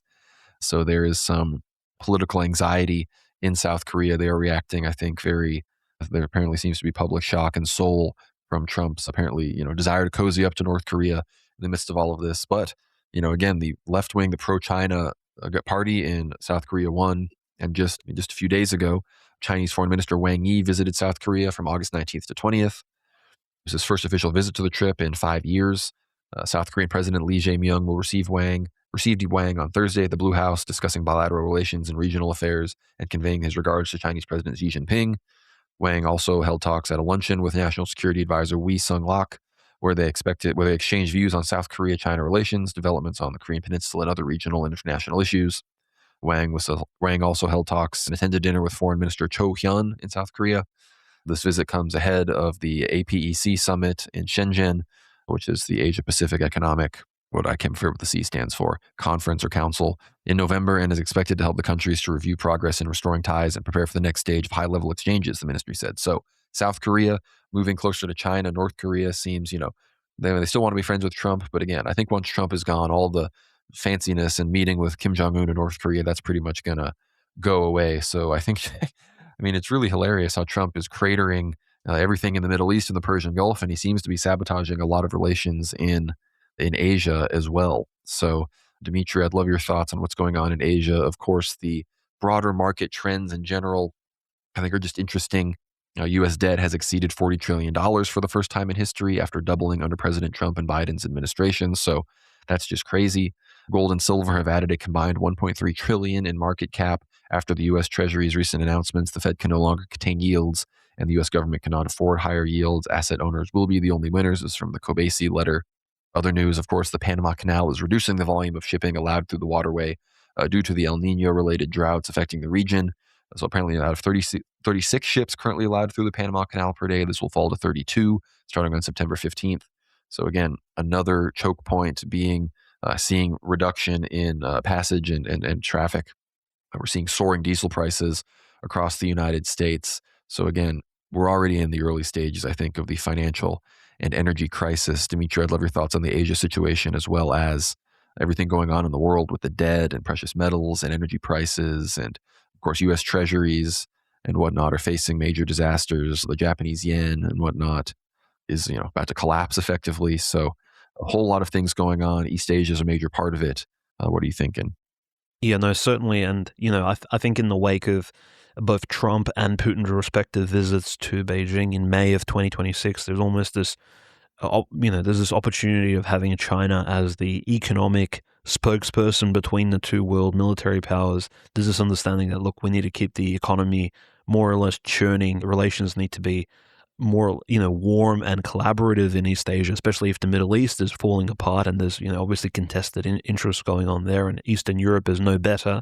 And I do want to mention very, very clear that at this stage, we referenced this a few times, but the Power of Siberia 2 gas pipeline at this stage is put on hold. The Chinese and the Russians are no longer at least building it, or in fact, there's some sort of pause being put on its construction. Again, it was being planned in the first place and to be a multi-year project, but it is sort of a bad sign, I think, for relations between the Russian Federation and the People's Republic of China. We almost wait for an update in relation to the Power of Siberia 2, because it's one of the, as they say, the sinification of the Russian economy and the warming of Russia, bringing it more eastwards rather than Russia being more dependent on, say, European markets. This was one of the great hopes of the post-SMO multipolar world order. But at this stage, the Chinese are very, very interested in retaining that friendly relationship with the Trump administration. I think that's also reflected in the fact that they even perhaps allow, as much as Kim Jong-un, is receiving orders from Beijing, they do allow him to, relate a bit to the Trump administration. They don't really mind letting him play with Trump and pretend that there's some sort of friendly understanding between Trump and North Korea. Whilst at the same time, obviously Kim Jong-un has different ideas. The short-range ballistic missile tests that were just carried out by North Korea, obviously triggering South Korea, triggering Japan. The Russians coincidentally also carried out naval exercises, firing missiles from their destroyers at false targets located around 300 kilometers away from the Kuril Island. So the Russian Pacific Fleet, which is the second largest fleet of the Russian Federation after the Northern Fleet, of course the Black Sea Fleet being third, Baltic being fourth in size. The Pacific Fleet was carrying out these operations, basically firing at simulated targets from their flagship, the Varyag, which Putin visited last week. So there was this huge show of force both by the North Koreans and the Russians, literally days apart from each other. And of course, this makes South Korea, Japan very, very nervous, especially this comes forth after the very, I would say, very queer and strange statements by the Prime Minister of Japan about Russian President Putin's visit to Iturup, etc. So definitely East Asia is very interesting location for these diplomatic battles taking place. And the really curious part of it all is that there are no American aircraft carriers actually operating in the Western Pacific Ocean at this stage. So America's almost dedicated it entirely towards the Middle Eastern crisis and rotating all those naval assets around, around into the Iranian waters. So it's basically, if there even were American bilateral interests against China, right? Because you'd think from the first Trump administration, everything was surrendered in order to serve Zog and Israel at this stage. So even if you had this idea it was the Chi-Coms behind everything, Trump doesn't think the Chi-Coms are as big of a threat as long as Israel is, of course, remains to be safe. But it will be interesting to see what exactly the Xi Jinping visit to Washington and other places will be about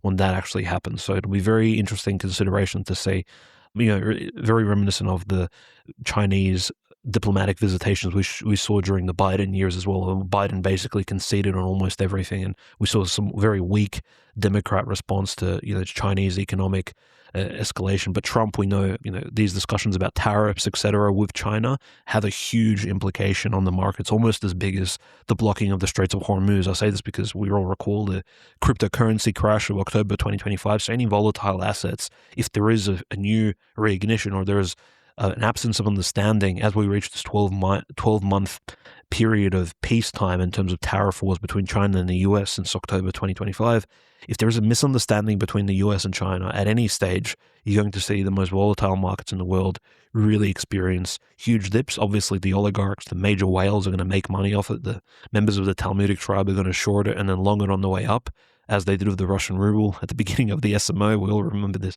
currency speculation. So definitely East Asia at this stage is almost any sort of long-standing conflicts are frozen, and in a way, everyone's sort of posturing and preparing to see what exactly transpires in the Middle East. But at this stage, Conrad, it does seem like there is, even though obviously there's issues between the Philippines and China, I think Trump has almost put a bet that China will not be acting out of pocket or acting in drastically or aggressively against Taiwan or anyone else. And hopefully Kim Jong-un actually appreciates that. And the funniest thing was this week that Trump came out and basically leaked, CIA secrets that North Korea was in possession of exactly 57 nuclear warheads and missiles, which was, that was a very exact number, but that's just Trump leaking a top secret state information. So that's of course borderline comical. I'm not even sure if that's correct, but given the exact number there, maybe that is right.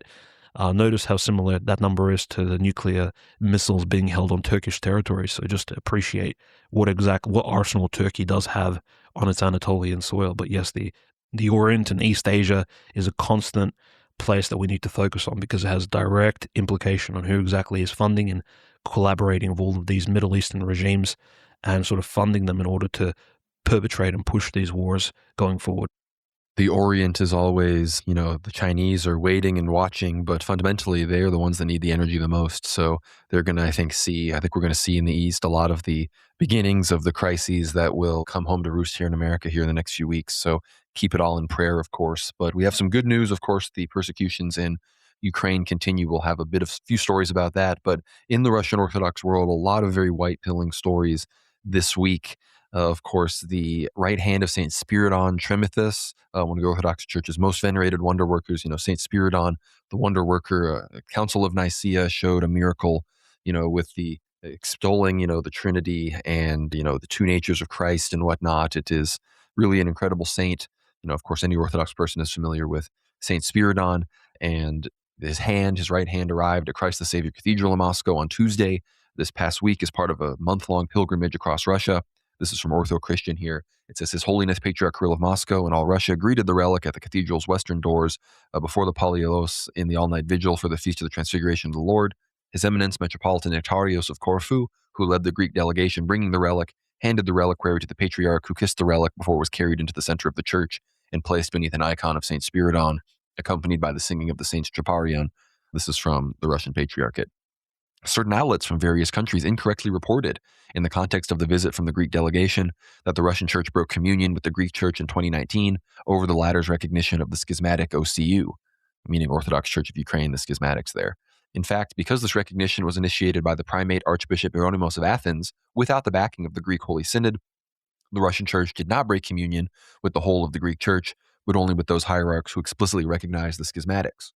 Metropolitan Nectarios of Corfu, on the other hand, is one of the Greek hierarchs who has consistently supported the canonical Ukrainian Orthodox Church. The Hand of St. Spyridon arrived in Russia on August 17th and will remain in the country until September 20th. 8 bishops and a number of clergy concelebrated the vigil with Patriarch Kirill, along with members of the Greek delegation and Moscow clergy. Liturgical singing during the service was performed by the Patriarchal Choir and the Chamber Choir of Christ the Savior Cathedral. Following the veneration of the relic, Patriarch Kirill addressed those gathered, thanking the Greek delegation. He said, "Today our brothers from Greece are with us, Orthodox hierarchs, clergy, and laymen. Today we prayed, each in his own language, but we offered the same prayer to the Lord. We prayed, of course, for our Orthodox Church, which exists and serves in many countries, and we prayed for our people so the Lord would keep us in faith and unity of mind and love, so that no matter the circumstances, not always favorable in the context of life and modern civilization, we might preserve the one thing without which you cannot inherit the kingdom of God and cannot attain simple human happiness. May the Lord help all of us to keep the faith, to keep love for the Lord, and to be able to treat one another wisely and with kindness, so that the Orthodox faith may grow stronger in our people, and our national spiritual life may grow stronger." After the service, Patriarch Kirill spoke with Metropolitan Nectarios and members of the Greek delegation in the altar of the cathedral. So this is beautiful.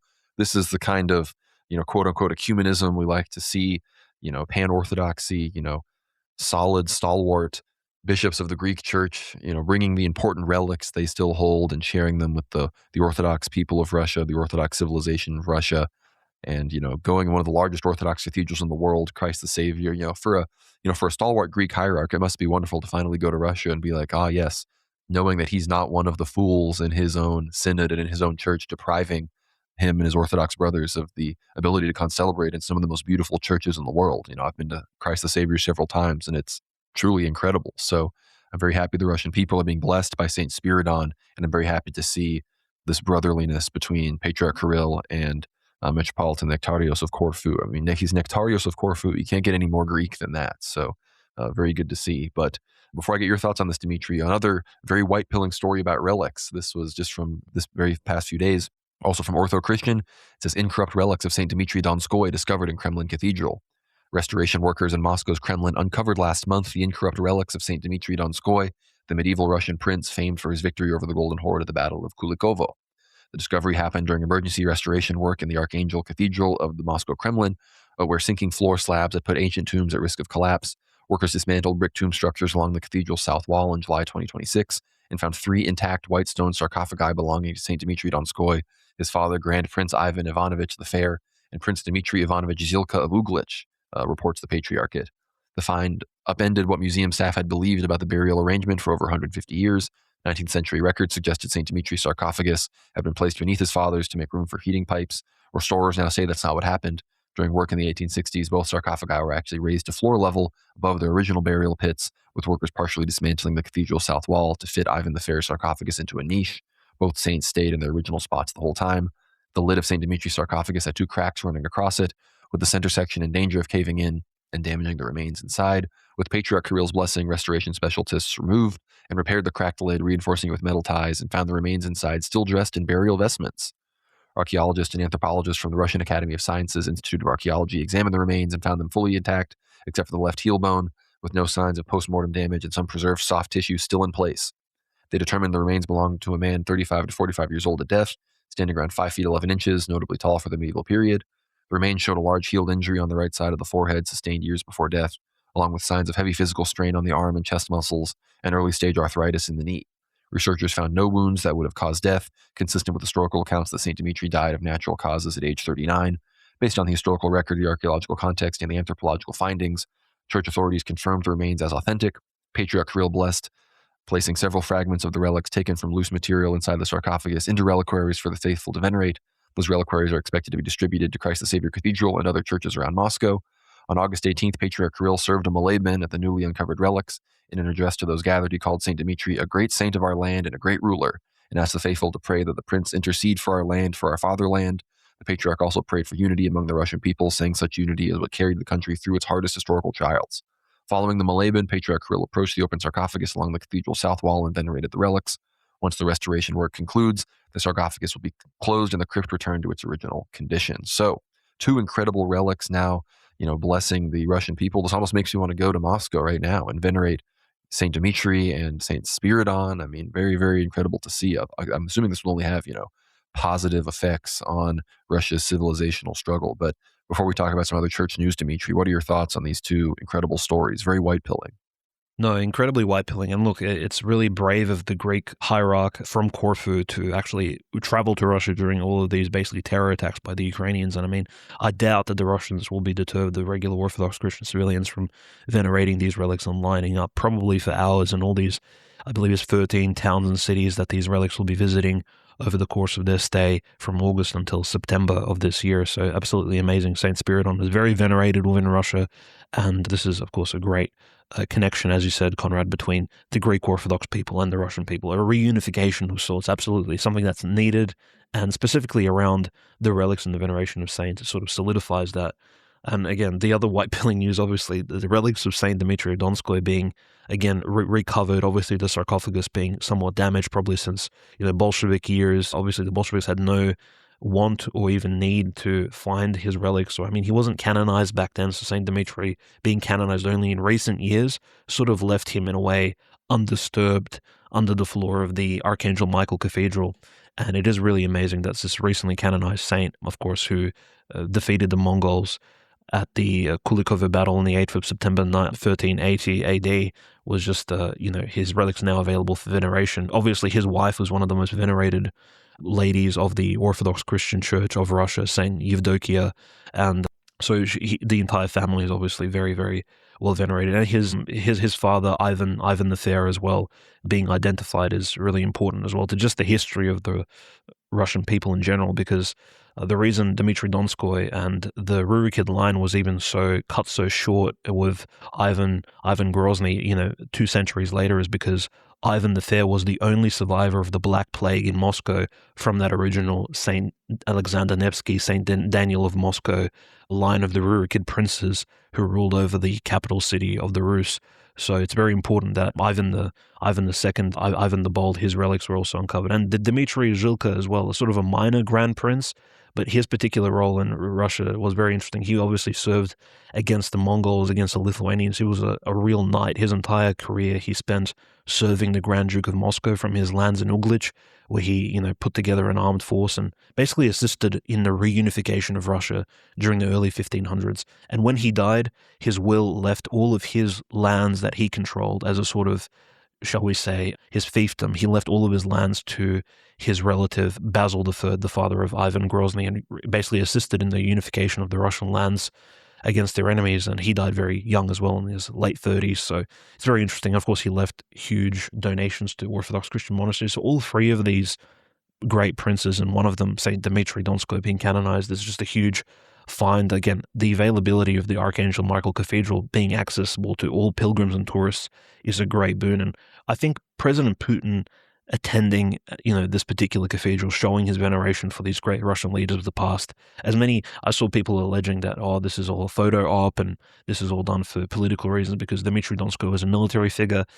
Even if so, President Putin, I think, showing up on that particular day, showing his veneration for the great leader and finding interest in that, I think, can only have positive effects on the Russian population and Orthodox Christianity in general. So this is, of course, a really great time in 2026 to be uncovering more relics. And you know that within Moscow and the Kremlin, those relics will be protected. I say this because ancestors of Dmitry Donskoy, for example, Saint Yaroslav the Wise, the son of Saint Vladimir who baptized the Rus, his holy reliquary, his head, went missing. I mean, the way the Ukrainian state protects and looks after relics is very different from the Russians. There's entire relic sets that went missing in the 1990s in the late Soviet Union and in the Ukrainian SSSR. So it's quite unfortunate. But we know that within Russia, within the Kremlin, despite what you may think about the government of Putin, etc., you know that these relics and the bodies of these past Russian heroes and saints will be well and truly protected. So that's a huge thing. No, again, like I said, this gives me a hankering to get on a flight. Well, not to Moscow. I get on a flight to Istanbul and then a flight to Moscow and then venerate these incredible relics, St. Spyridon. I mean, what is, Dimitri, answer me real quick. What is, when a person is named Spyridon in Russia, what is their name? It would just be Spiridon. Yeah, so you do see the name come around every now and then, to the point where obviously, you even saw the name Elpidophorus as well. You see that in the Russian Empire. So these Greek names, you do come across them, but they're not as often seen as names such as Maximus or Alexander, obviously, or even Dmitry. Saint Dmitry Donskoy's saint was the famous Saint Dmitry of Thessaloniki, the great martyr. So there's a huge link there, of course. And in Russia, I'm good friends with two Denises, Denis, which are Dionysios. So the Russo-Greek connection is strong, and it's enraging Ukroids, so hohols, because the OCU's Volhyni eparchy, the schismatics, have urged Ukrainian pilgrims to publicly criticize Metropolitan of Corfu during trips to Greece. The eparchy's leadership issued an official statement to the faithful following the Greek hierarch's visit to Russia. So if you're in Greece and you're in Corfu and you see retarded Ukrainians making a scene or hooting and hollering in the churches or trying to harass the Metropolitan, be sure to stand on business and not let them harass the good Metropolitan Nectarios, who is clearly a strong shepherd going against the silliness of the Archbishop and the others in Greece under the EP right now. But putting that aside, the negative piece of news, unfortunately, two parishes of the UOC in the Chernihiv region, as well as a priest, have joined the OCU. It's very unfortunate. Two communities in the villages of Sedniv and Nov in the Chernihiv region. According to the DSS, the security of the State Service of Ethnopolitics of Ukraine, on August 14th in the village of Nov in Chernihiv district, the St. George community, which is part of the Holy Door Mission parish of the Sedniv community, together with the parishioners of the town of Sedniv, unanimously decided to join the schismatics. The agency did not clarify how one religious community, being a separate legal entity, could be part of another community, blah, blah, blah. That goes on to say it's very disappointing. Of course, there's a lot of pressure that they put on these communities, but big update according to the Suspil Chernihiv, citing Pavlo Veselov, deputy head of the Regional Department of Culture, Tourism, Nationalities, and Religions. 3 UOC communities in the Chernihiv region transferred to the OCU during 2026. So these are two. The only one of these has occurred this year. In 2025, there were 11 such transfers. In total, 44 communities have made the move since 2022.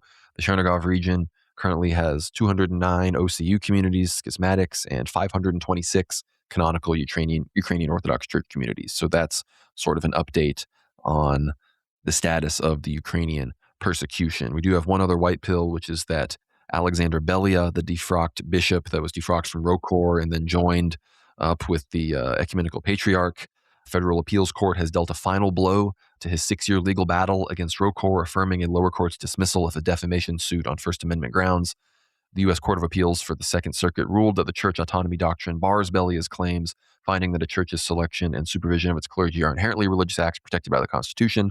The panel, Chief Judge Lohir, Circuit Judges Lynch and Menashe, affirmed summary judgment for the Rokor defendants, which had already been granted by the district court in March 2025 on separate grounds. So, total victory, total Rokor victory. The Russians are just taking dubs day after day. They're taking cities in Ukraine. They got relics on deck. They got this loser coping and seething. Of course, the EP and Goarch brought him in as the vicar of their Slavic vicariate, which seems to have gone nowhere.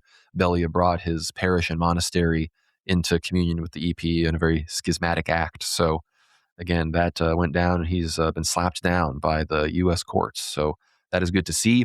This has been quite the giga episode here, as we're almost getting close to 3 hours. Dmitry, what are your thoughts on some of these stories? Any other church news stories before I do the plugs and land this plane? Just the last sort of, I guess, call. I mean, our listeners, most of y'all being Christians in the first place, but there's certainly a lot of Orthodox Christians. Do keep the persecuted clergymen and the laity of Ukraine in your prayers. They are facing literally active persecutions on a daily basis, psychological warfare, all of these major issues. Obviously, keep all the innocent people in the Middle East, Eastern Europe in your prayers as they face, obviously, the onslaught of the Talmudic Zog tribe and this globalist empire. And Metropolitan Longin of Banchen this week, he was obviously invited for more interrogations into the local police station. This is a bishop of the Ukrainian Orthodox Church who basically has suffered persecution, probably the most, maybe equal to Saint, I called him Saint, but Metropolitan Theodosy of Cherkasy. No doubt he's already a confessor. We might as well start drafting his life of saint ahead of time, but certainly keep all of these hierarchs in your prayers as they continue to get harassed, obviously attacked, and almost suffering from all these ailments and illnesses as they have to take in what's happening to their local diocese and their Christian communities around them. This terror state of Ukraine eventually must fall, and we do pray for the liberation of all of the Christian people around the world from these particular terror regimes. So, God willing, it will happen in our lifetimes. And thank you very much to all the dear listeners for taking all these things into account. I think it's important we keep reporting on it. No, it very much is. I hear from a lot of different people, even though maybe not all of our audience is Orthodox. There's a lot of dedicated listeners. I think the Ortho News segment that we always do at the end of the show is one of the main reasons they tune in, one of the most important things that we do. So shout out to all of you. Shout out to the Orthodox listeners. Please keep us in your prayers. Final news update, lest we get news cucked. This is huge. Mehdi Rahimi, the head of Iranian parliament's news agency, tells Al Mayadeen, which is the Hezbollah news agency in Lebanon, that Iran has received an invitation to join the Mecca Defense Pact. So I don't know if this is legit, but we will be following up on whether Iran will be joining Pakistan, Turkey, Saudi Arabia, and Bangladesh, and potentially Syria in the future in a mutual defense pact. And look, if Saudi Arabia is not going to get defended against the Houthis and whatnot, then I guess they'll be defending Iran against America. This is quite the development. We'll see how that goes, but be sure to stay tuned to all of the World War Now outlets to stay up to date with all of this. Of course, be sure to follow us on Substack at worldwarnow.co.